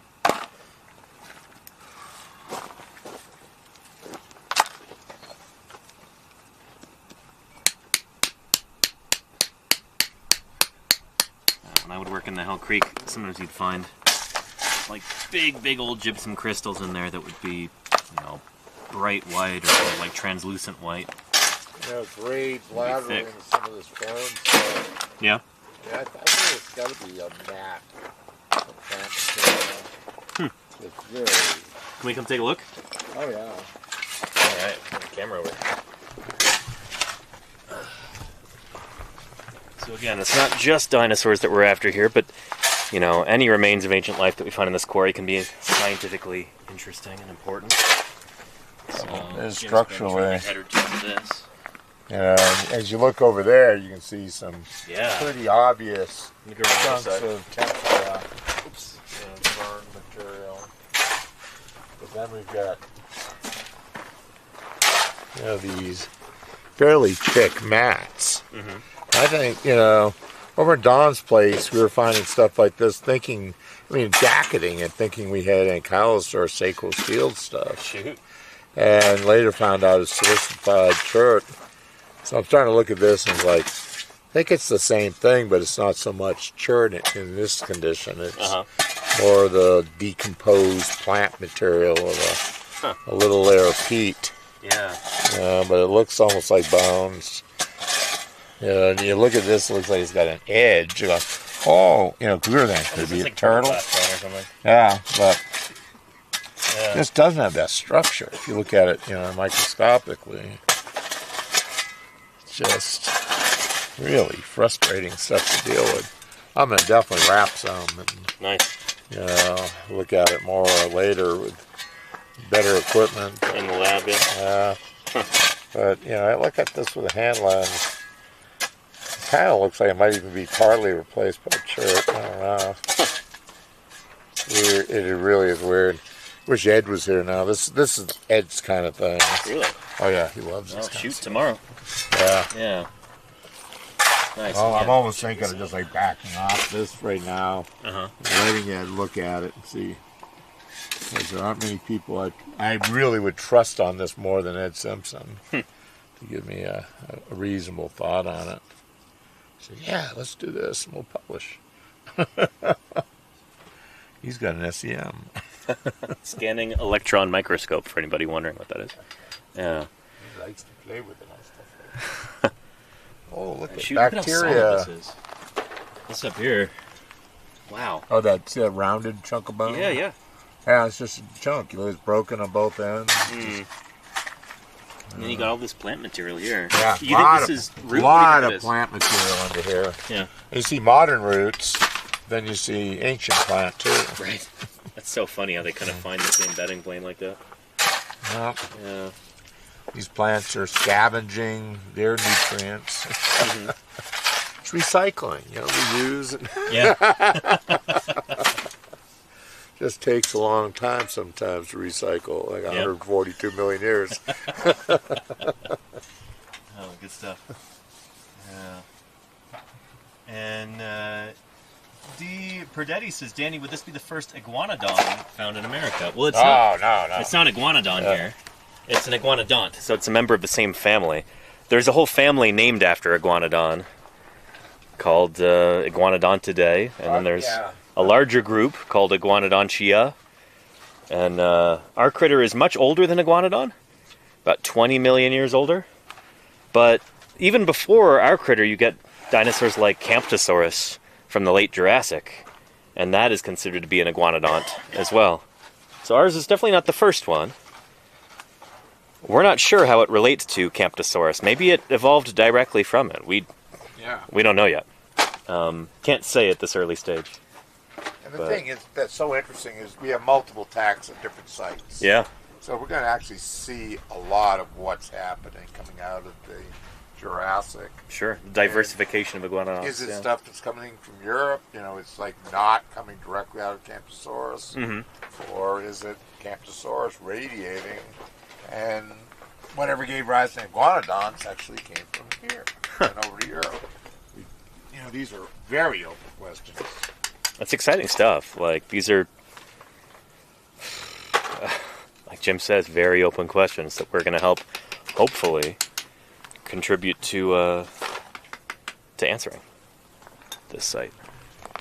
Fisher's got a few bones right here. Just little splotches of stuff. I'm wondering if they connect to each other. Oh, that would be cool. But I have my doubts, but it's worth investigating a little bit. There's like two ends of a limb bone. Doesn't really seem like it's going in that direction, but we can hope. I would agree. Yeah. It's worth checking out. Got another little scrungy thing over here, too, that we're not really touching for the time being. I'm trying my best not to lean against it as I'm working over here. Hopefully we'll find some more stuff. Yeah. There's so much.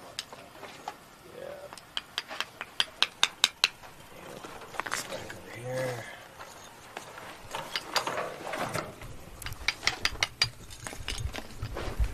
Yeah, I think it's slightly solidified. Ongoing.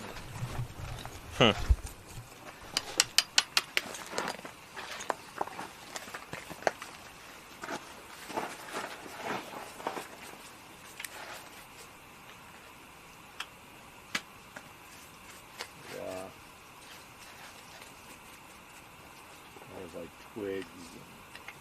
Yeah, which is better for birds.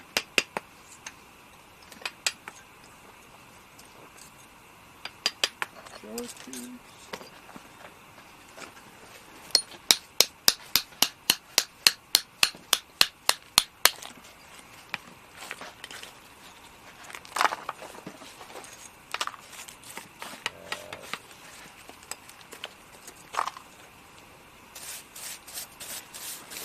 This is the kind of thing I think Ed would just be like, oh, my SEM state-of-the-art instrument is across the country. He says he can work it remotely. It's like, well, can you work it remotely and see this stuff? Yeah. I think if you already have the sample in there, maybe that'll work. Yeah. Is it like Windows remote control or whatever they call it? I have no clue. He says, I can operate the SEM remotely. Supposed to go and process your samples. Pick them up at the post office.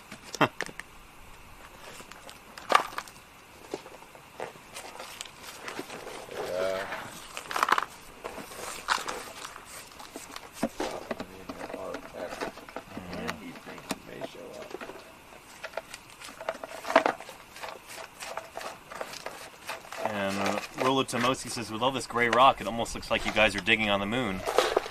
Shh, don't tell anybody. I'm not supposed to be here, you know? Yeah, we don't have What was that username? permit. Rollo Tomosi? Find him. We gotta find him. Oh, right. Yeah. What's your current address, Rollo Tomosi? Because it's not going to be very soon. It'll be the local federal jail.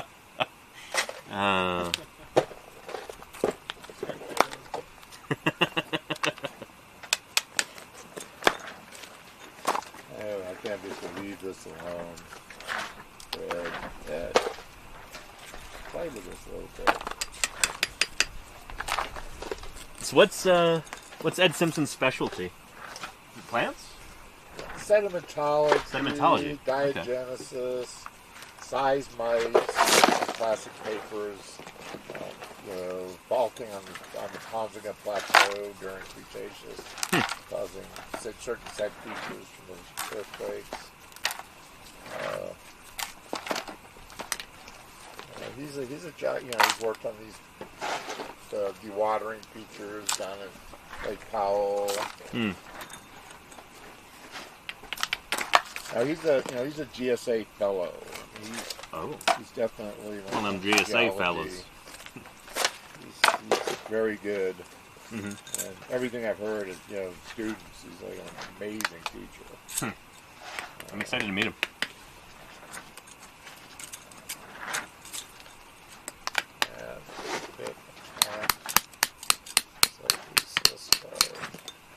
So in previous years, Ed Simpson has very generously given us food money to be out here, so we don't have to entirely subsist upon flies and crickets. And we've taken care of a number of the students. Yeah.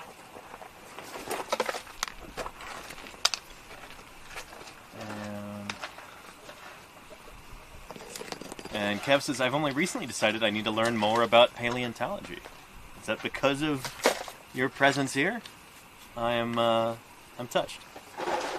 Yeah.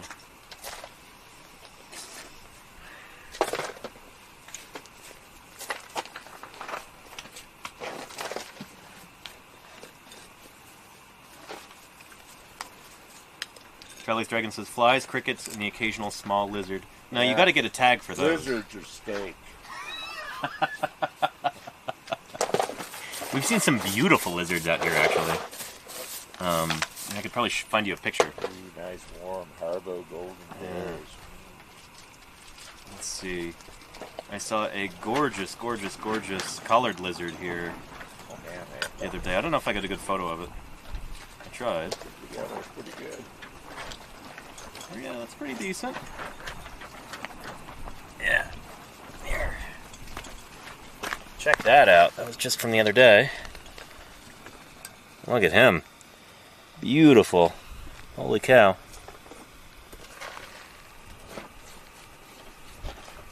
Yeah, good stuff. And Alexander Morrison says, I recently saw Jim Kirkland's Raptor Hour plus Zoom presentation going through many of the species of dromaeosaurs. It's a very nice piece he produced. Just wanted to say thanks to Jim via you as a medium.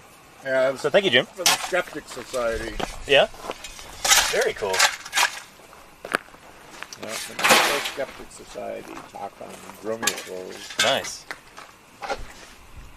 Feathering, you tell that. Yeah. Kind of a historic progression. Is that on YouTube? Yeah. Nice. Can we get a link for that, mods, if you can find it? That would be awesome. Yeah. But yeah. The young squad coming in to work on the block. Yeah. They're going to rewrite everything. Everything I said was out of date. Yep. They're going to update it. Did you talk about the possibility that dromaeosaurs are birds? Well, I'm not a fan of that hypothesis. Yeah. But it has been proposed. No, I mean... well, that they flew. Yeah, that they had volant ancestors, Oh, basically, yeah. yeah. Well, I think that's almost certain. Huh. Doesn't mean the bird. I guess it kind of depends on how you define aves. Like, for so many people, they define it as, you know, flight. The ancestor of all modern birds. Mm-hmm. Yeah. And Archaeopteryx probably isn't the ancestor of Utahraptor or Dromaeosaurus. But is Archaeopteryx actually the ancestor of birds? I mean, yeah, it's not impossible. Yeah. But it's rumored that the Thermopolis specimen actually shows a hypertrophied digit 2 claw, like the raised killing claw. But I don't know if it's ever been published on, you know? Because I think it's a private specimen. What, the Troodon? The Thermopolis Archaeopteryx. Oh. No, it's been published on. It has been. Okay, that's good. Scott Hartman and some other folks. On the Archaeopteryx? Not on the... Because I think also in Thermopolis they've got that Morrison Troodon. Yeah. I think they also did Archaeopteryx. Hesperorniths Thoimdes. Yeah. Easy name.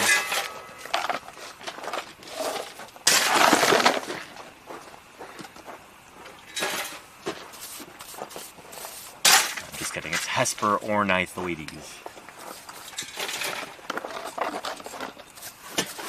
One of the things that I think people really need to get a handle on is the bird-dinosaur connection getting so fuzzy. Yeah. You know, that people say, well, that must disprove it. No, it just shows, you know, how complicated it is. No one working on this stuff doesn't think birds are dinosaurs.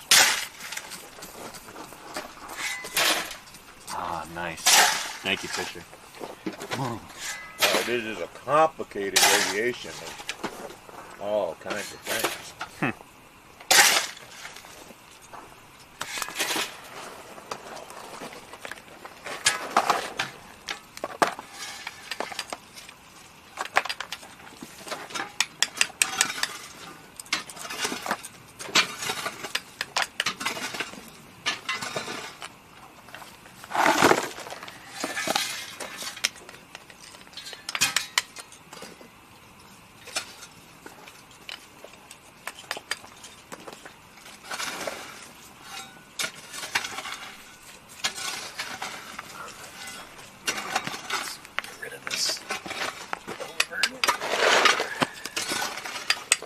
Look at that.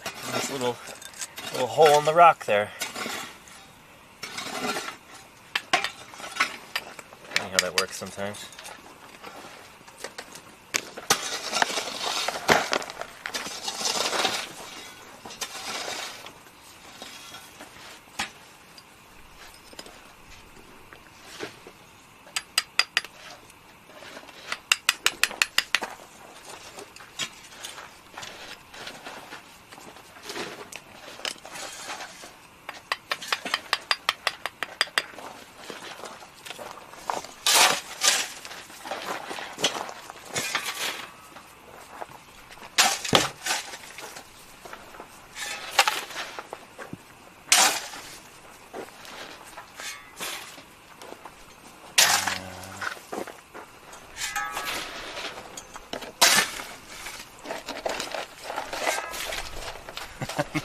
Salamander, yeah.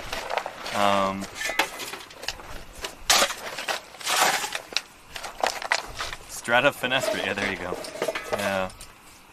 Wear it as bling to TwitchCon. I've got other stuff to wear to TwitchCon. Someone was asking if that was an air bubble in the rock, and no, sometimes it just fractures in such a way if it's thin enough. And if you get, I don't know, if the like swaling is just right, you can get like a hole in it like that.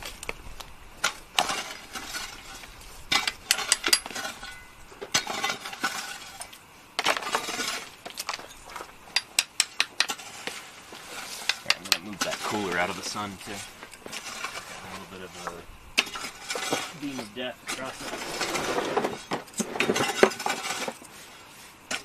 Yeah, that fish is hot.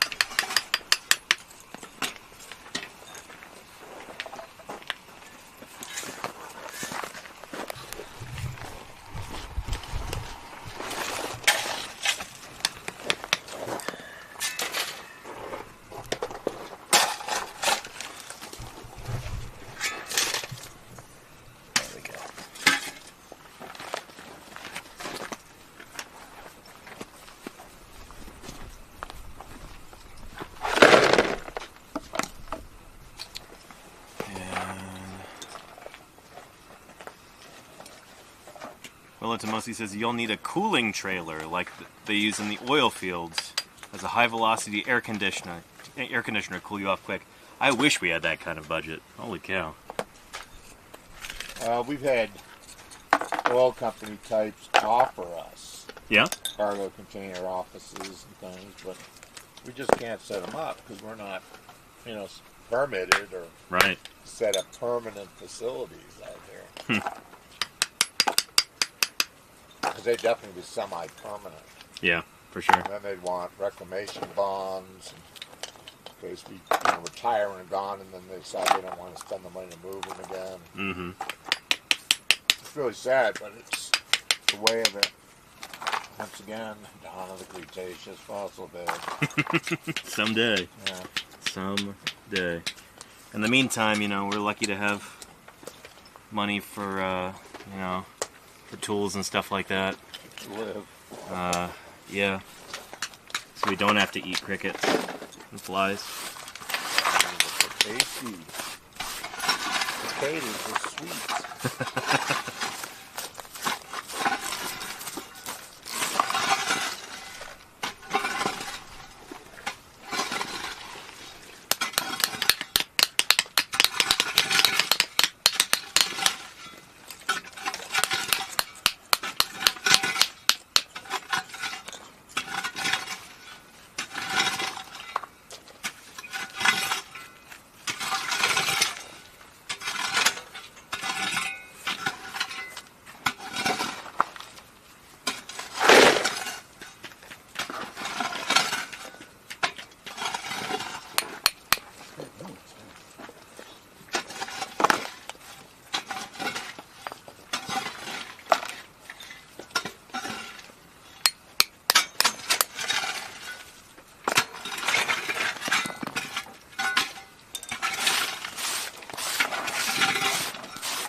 Alexander Morrison, first anniversary of knowing about Danny and paleontologizing. Well, it's good to have you.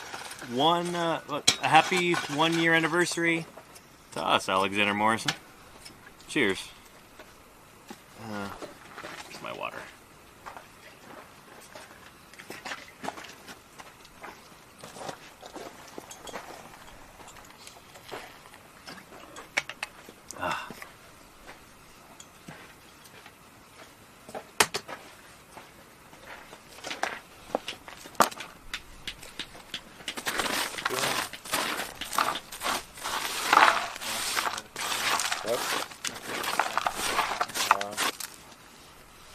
Oh, smart.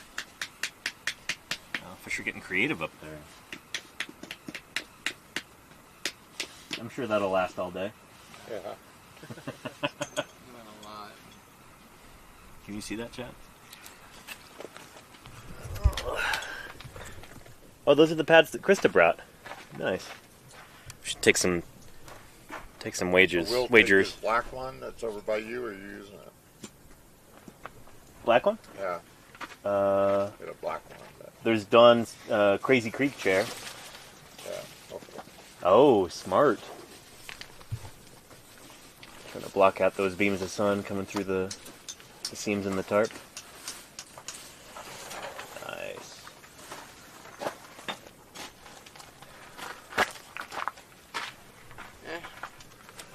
We'll see how long that lasts. I'm going to say 10 minutes. We'll see. So where are you working? Where was this problem? Right in here. Because that's that one over there going. What's your problem? Not this one. This one is over here. You cooled off your coat.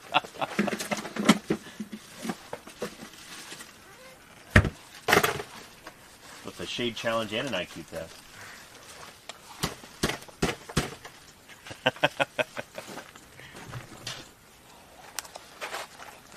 Oh, gee, I think it's this one right between them. Going towards Annie. Now, I mean, it's like I'm trying to figure out where you were, where you want to shade. Where that hammer is. You want your Arizona? Yes, actually. Oh, Ed wants to know, Jim, how many people will be in camp tomorrow night? Tomorrow night. He's bringing dinner. Oh. What we got, Nate? 1, 2. Are you leaving tomorrow night? Sunday morning. Okay, 1, 2, 3, 4, 5, 6, 7, 8.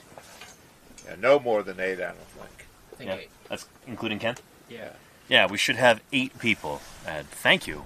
I'm excited to see what you're going to bring. I have a weird algal mat, not algal, but plant mat over here I want you to look at. Nice. That's directed at you, Ed. Yeah.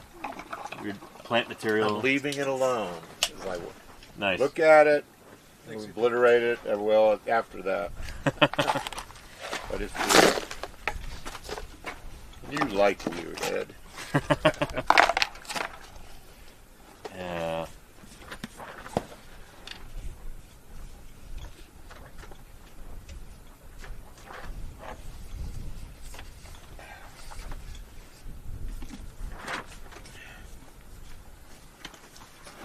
And Luigi says thank you for the stream. Tell him he's very welcome, thing. Yeah. Luigi is a parakeet? Budgie? Cockatiel? Parakeet, I think, who watches the streams.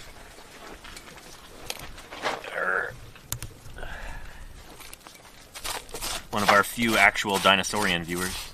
Yeah. Yeah.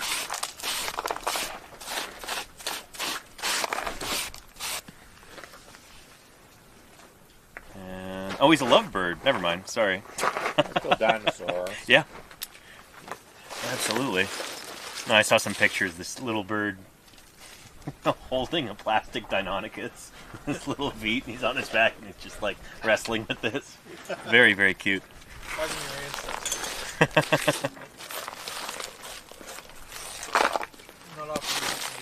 Yeah.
DC Chemic says that sunbeam must be burning that poor chap's arm.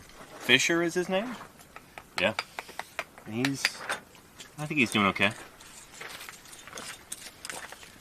Yeah, that's just another... Trying to minimize that beam. Yeah. Another broken bone that I've spent too much energy on.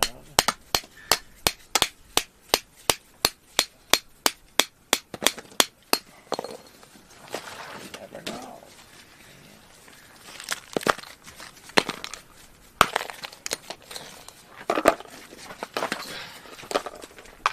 Ooh. Excellent flip. Nice, Ethan. Thanks, player.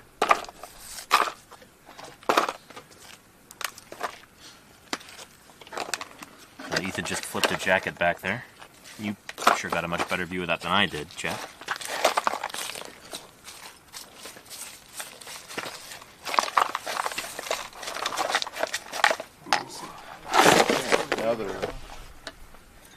What's that? Yeah, I just chiseled this underneath it, so that the whole thing got loose, and then I give it the old pepperoni and cheese. Alright. Sounds tasty. Oh yeah. Not as tasty as that Domino's on the way. So I'm assuming you're just getting a ton of excess Exactly, weight. yeah. Okay. You said it won't be as heavy, and to kind of save on the amount of time it'll take to prepare it in the lab. Yep. Yeah. Absolutely. So, Okay. Yeah, that makes sense. yeah. So I'm gonna let this dry out, and then I'll probably cap it tomorrow morning. Okay.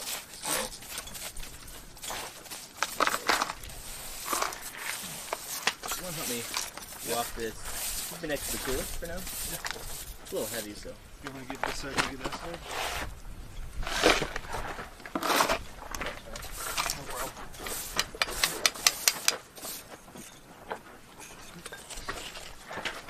That's awesome.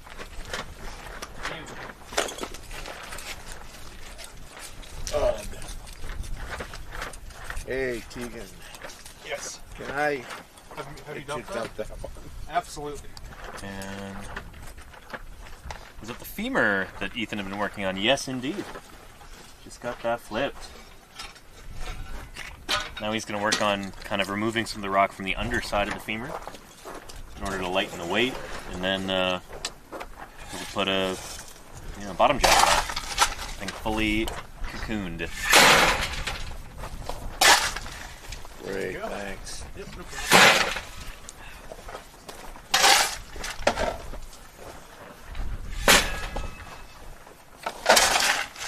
And Phoenix the archaeologist wants to know, how do you guys close a site after the season is over? Put back some rocks on, some tarp, some soil, nothing? So at this site, we'll make sure that we don't have any bones exposed if we've happened to stumble across anything in the last day. The closing live? What's that? Which the closing? Live stream it. Oh yeah, we can. Yeah. We can close the At the end of closing. the day. Stream the closing, can't we? I guess we'll do that this year. Yeah. But it's going to be pretty simple. Just, yeah. Basically making sure no bones are exposed. If anything is, put a winter jacket over it, cover it with dirt, and then just clean up everything that we have in here, except for the marker nails, obviously, the ones that stay. But yeah. And then it's pretty simple, really.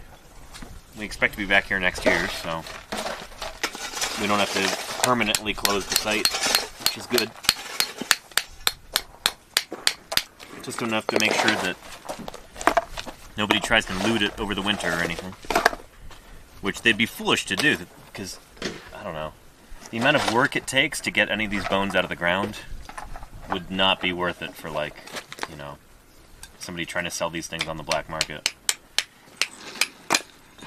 And they're not particularly pretty bones either. I mean, they're gorgeous if you can get them safely out of the ground and prep them and everything, but that requires a lot of skill. Almost certainly be a mound of this iguanodont eventually. Yeah. But it's been years of work to do this. Yeah. So it's not hugely profitable in this case. I hope you have maybe a newfound appreciation for that now, chat. Knowing how much work goes into excavating a dinosaur like this. Next time you see a dinosaur skeleton mounted in a museum, if you've got some inkling of what it took to make that possible. Because it's not easy.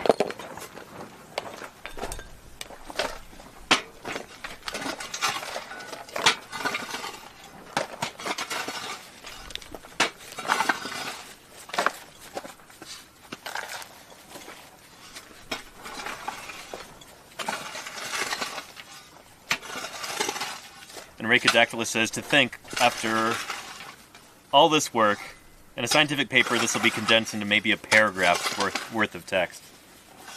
Yeah, basically.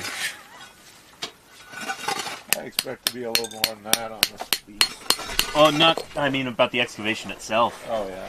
The actual process of digging it up. There have been two species that have extensively discussed the taphonomy of this place. Uh-huh. One I think considerably better than the other. Good job, Natalie.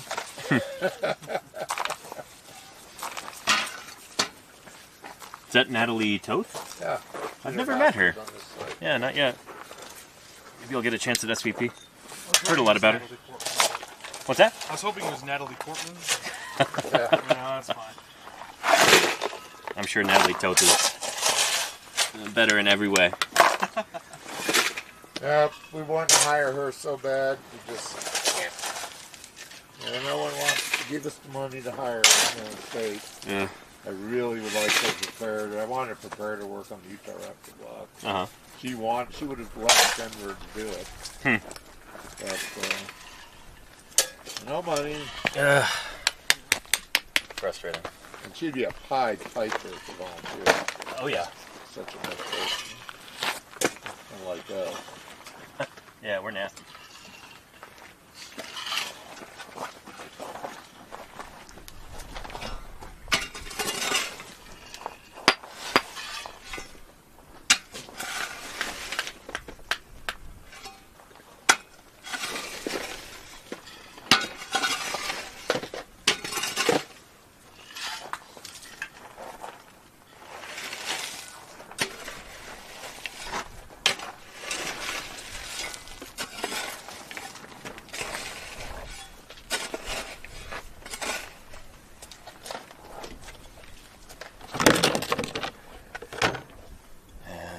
Will62 says, as far as I know, and I'm no expert, this is the only channel on Twitch or any platform where you will see this. I mean, there are other paleontological crews that do live streams from the field, but they're not ever this involved or regular, you know? You get to see us working here day to day. This is not like a once a week or once a month kind of thing. And you're seeing it completely unvarnished, you know? Which I think there's value in it. You know, showing how our work actually goes day to day is really cool.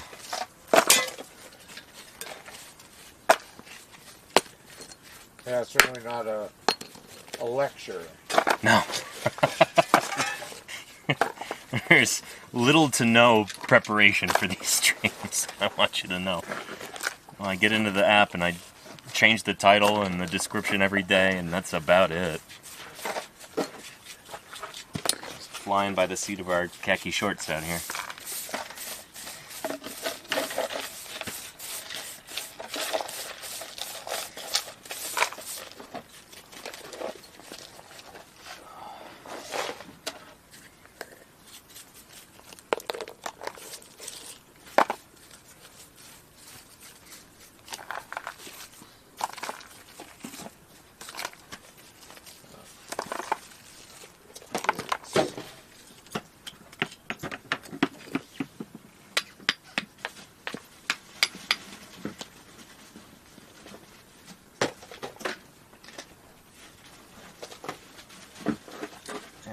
Trevor says, that is a fire watch, my dude. Thank you.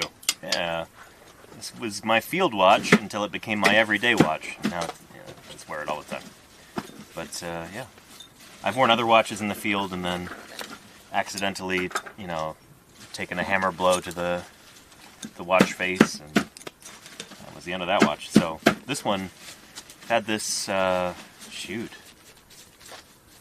Be 16 years now, something like that. I've had this watch. It's great. I like it a lot. Is that right? 16 years. 14 years.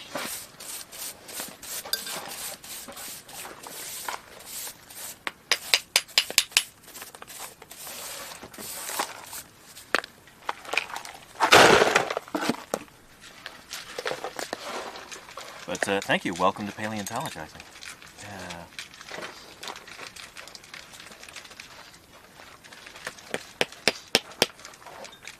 And Trevor says, what education is needed for helping in these digs? Legs. Yeah. Basic literacy is a plus. Numeracy, too, like being able to identify different numbers is a good thing. Yeah. A gentle touch. A gentle touch. A loving heart. A loving heart, yes. Actually, patience. A pure soil. Patience might be actually very helpful. Yeah. Yeah, I don't know. It's not like you need a degree to be out here. It's really just kind of a passion for the work and patience and ability to put up with 105-degree temperatures and me yapping into a camera for 2.5 hours every day. So I guess that does kind of narrow it down, doesn't it?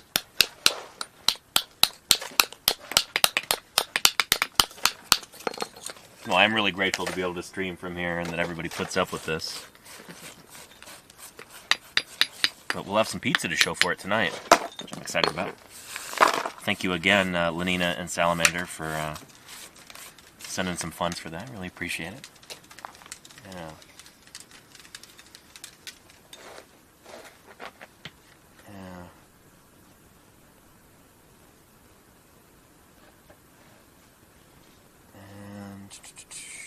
Yeah, and a noble spirit embiggens the smallest man. It's true, snapping neurons. Yeah. Enjoy those goodies. We definitely will, Salamander. I'll take some pictures and I'll put them in the mod Discord. Thank you. It'll be the first time I've opened the Discord app in a year, probably.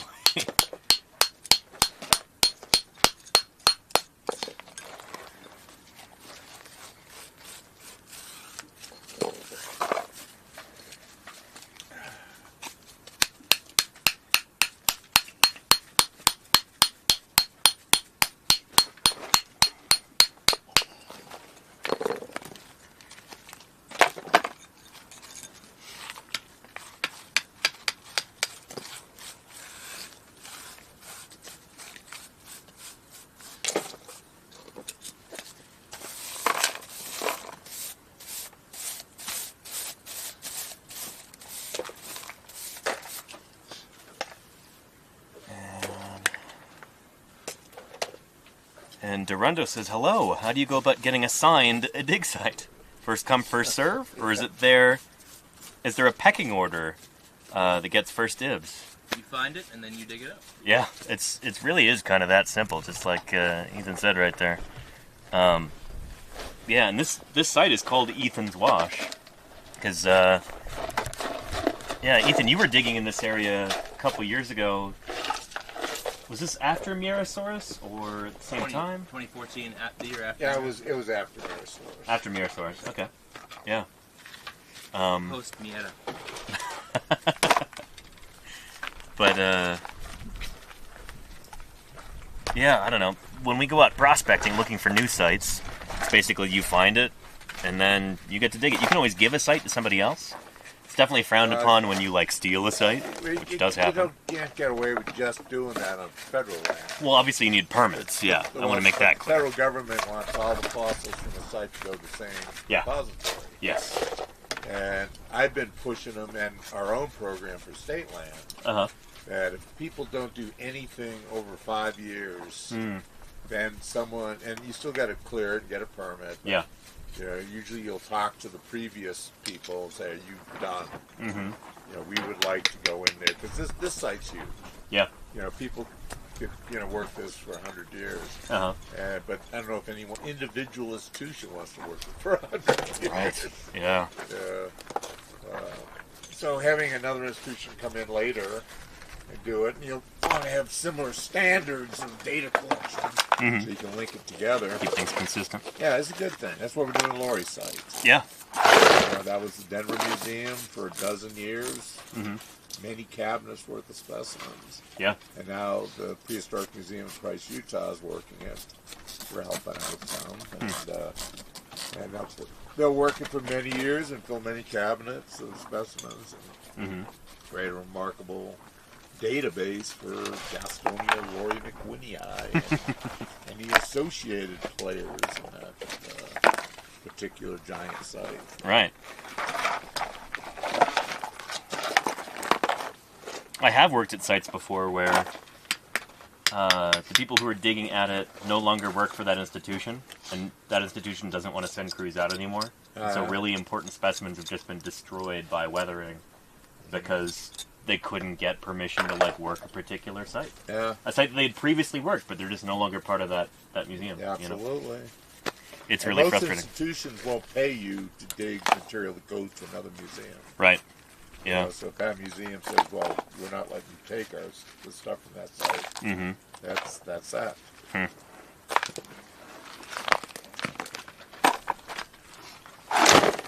Being excessively greedy isn't good for the science, but you do want to try to make sure the integrity of the project continues even between institutions. Mm-hmm. And this is a big enough site. Some institution can work here, and then another institution can work 100 meters away on the same level, Uh-huh. and just, keep the same quality data. It's like, well, dang it, they got a great big carnosaur, and we didn't. That's the luck of the draw. Yep.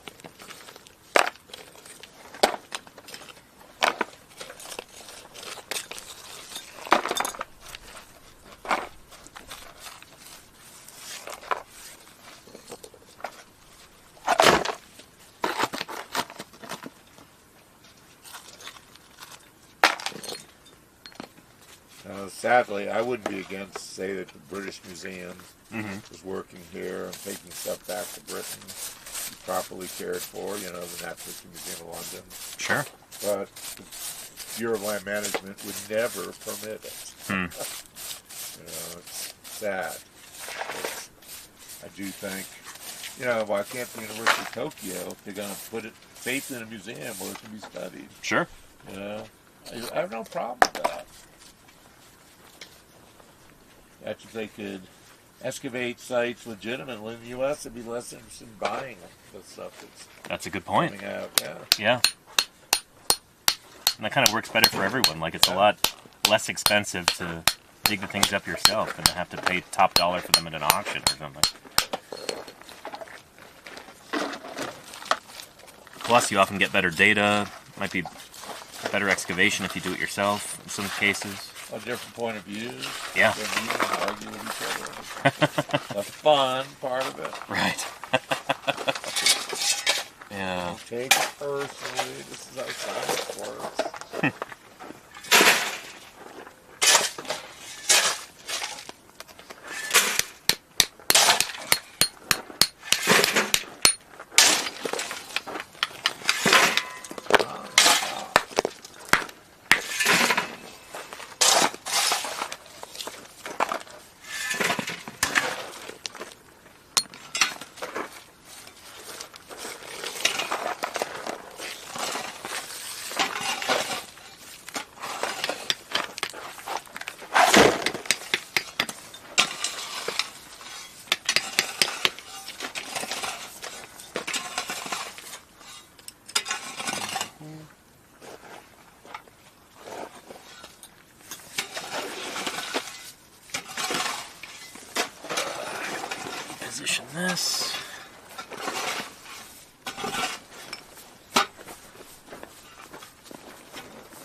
see. I should ask, is Claire Burr in the chat right now? Claire, are you watching? I've got a question for you. You said you've been editing some of these things into like YouTube shorts. Does that mean that they're vertically oriented? Does that mean I could put them up on Tink Tonk as well? Because that might be pretty cool. Yeah, let me know. Just thinking about that. Oh, no worries, Salamander. I can ask her later. Yeah. And they are vertically oriented. Well. Thank you, Racodactylus. That's awesome. That means I could put them on other platforms, too. If I so choose. I don't know. Really don't like TikTok, but... Yay. Attract some people, though. True. Yeah, a lot of people are on it. Bunch of troublemakers. Yeah.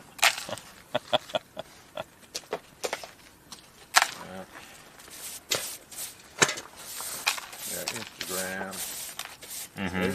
Sure on Instagram a lot. Facebook, MySpace. Yeah, MySpace.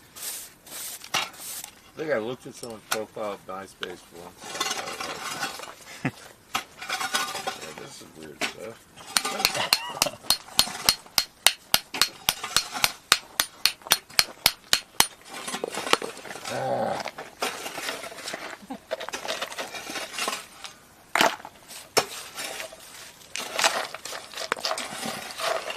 Live journal. There you go, Racodactylus, yeah. Yeah.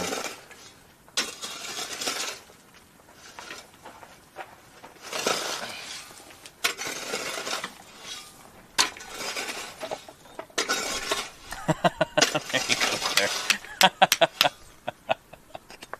Oh.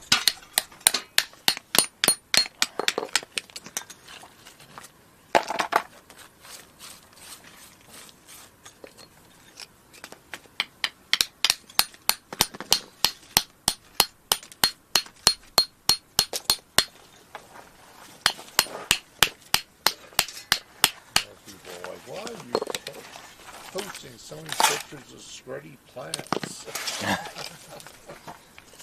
That's what I'm trying to do. That's what Instagram is for.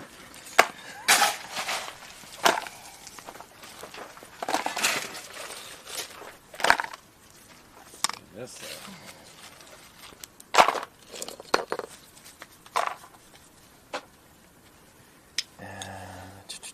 what is that? Oh, it's a horn.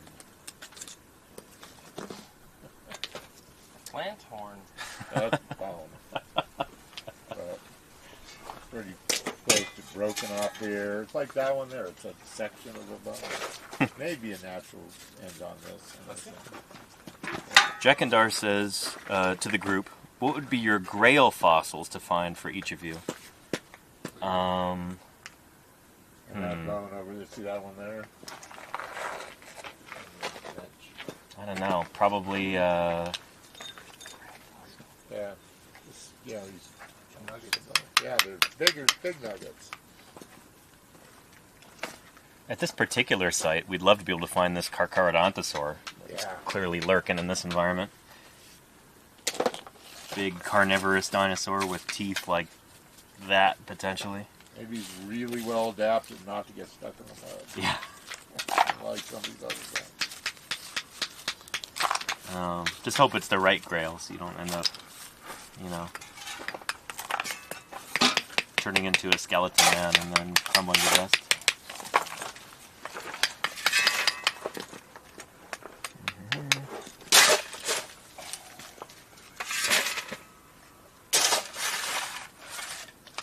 Oh, and Claire says they are vertical. They're 60 seconds or less. And some of a YouTube-approved soundtrack pulled from their surf rock selection. Claire Burr, that is extraordinary. Thank you. Holy cow. I was wondering where you got that music. Brilliant. Yeah. Huh.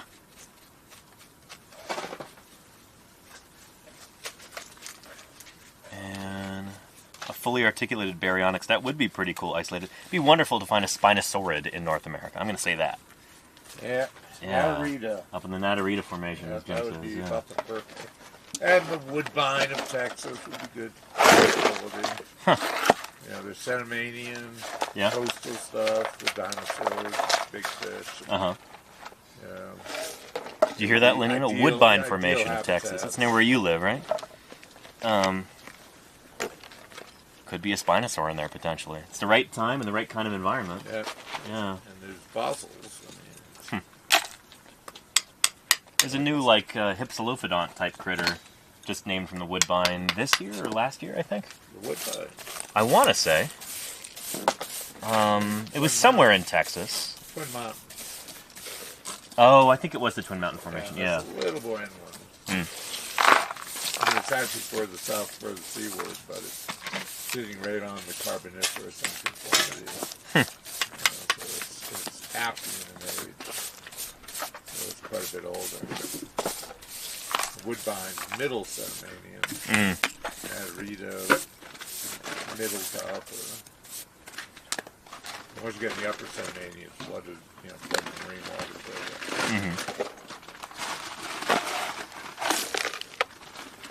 But they have potential. Someday someone may just go, ooh, look at that.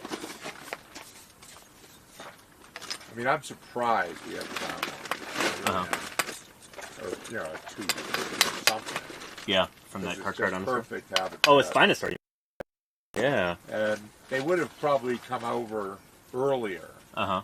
Because the connection probably broke down in the Alps to Europe. But they should have gotten over to, like, the Potomac Group area, Maryland and there. Okay. That part of the world. Mm-hmm. And why would they be gone, if they were living along the coast? Sure. They had a pretty unique habitat that they lived in for dinosaurs. Uh-huh. But who knows? Maybe the Appian extinction preferentially knocked them off here. So much to figure out. Is there any reason to think that they would have never made it over here? Like, I find it hard to believe. Too many things made it. And they were like island hopping to get here probably at the end. Yeah. So. And they'd be more aquatic than most kinds of dinosaurs. Yeah, I mean, things that were coastal would certainly should make it easier than allosaurs. Right. But once again, much to learn. That's such a weird thing. And Crimson Carnotaurus, that's exactly what we're talking about. Finding a Spinosaur in North America. Yeah. Be neat. And there are no Spinosaurs known from North America yet, Will 6'2", but why? There's no good reason why there shouldn't be any. How many dinosaurs are known from the Natarita? How many have been named? I don't think any. Oh, shoot. There's micropod, though. We have tooth fawns. Uh-huh. And they're mammals. I got a Natarita mammal named after me. Oh, nice. Yeah. Right in Kirkland. Pretty big marsupial. Big by Mesozoic standards, everybody. Yeah. Not a Diprotodon or anything like that. Yeah. But pretty big by Mesozoic standards. Yeah. Sagadont marsupial. But, the tooth fawn is a pretty diverse and rich. A lot of croc teeth, found croc fragments, a lot of turtle shell broken up. I mean, there's a lot of vertebrates. Yeah. Spinosaur teeth should show up. And I know Tracy Ford and Ralph Molnar looked through the collections. Yeah. But Jeff and I had made, he said, yeah, we don't see any in there. Weird. Because you've got a fair number of dinosaur teeth, right? Oh, yeah. Pretty decent diversity. We just published faunal lists. That material is still waiting for more, robust, like modern analyses. There's people that are doing a lot more teeth now than we could do when I was playing that game. But yeah, the stuff is there. Any chance that Spinosaurid teeth could have escaped notice, been mistaken for croc teeth or something? You had Ralph Molnar and Tracy Ford looking hard at that stuff. And they would almost certainly have identified them because they were looking for Spinosaurs. This suggested this to Tracy 20 years ago. And they went at it. Ralph was living in Flagstaff at the time. Weird. Because I know that was a thing in the UK. What's that? Yeah, want to wrap it up soon? Sure. Yeah. What are you thinking, Jim? Want to call it? That beam of light's going to get you. Yeah, I don't care. Okay. Yeah? You know, fun calling easy. it. All right. 5:03. Let's wrap this thing up. Quitting time. Urgh. Okay. Well, another day in the quarry. We'll have another one tomorrow. Looking forward to that. We've got pizza coming with us tonight with Ken. Coming to us tonight with Ken. Thank you again, Lenina and Salamander, for sending some funds. We really appreciate it. Holy cow. Yeah, let's get this thing over my shoulder. And let's wrap this thing up. Let's see who else is streaming right now. Let's see. Who else is live? Who Woves Lab? Critter Vision. PaleoStream. Let's go right into PaleoStream. See a real life paleo artist at work. See some paleo art being produced. Raid. PaleoStream. I am really looking forward to getting back to camp, have a nice cold drink, and then later on, Ken's going to arrive with some pizza. It's going to be a good night. I hope your nights or mornings or afternoons or whatever time it is where you are, I hope it goes well too, and I look forward to seeing you again tomorrow, live from the quarry. We'll have some new people with us, and that's going to be cool. But until then, everybody, you take care of yourselves, and thank you so much for everything today. Thank you for your viewership, for your enthusiasm, for your questions. Thanks for making things interesting for us here in the quarry and helping contribute to our conversation here too. It always livens things up a little bit, you know, even if we have to watch our language and be a little bit circumspect about certain things that we say. It's nice to have a bit of a diversion. So thank you for helping provide that, chat. Thank you for your financial support, making it possible for me to be out here in the first place. And yeah, moderators, thank you for all your hard work too, making these broadcasts pleasant and welcoming for everybody. Appreciate you. Anyway, we're going to go right into PaleoStream. So we've got more paleontology coming at you right now. Don't go away. Without further ado, thank you, everybody. Let's go check out PaleoStream. I'll see you there.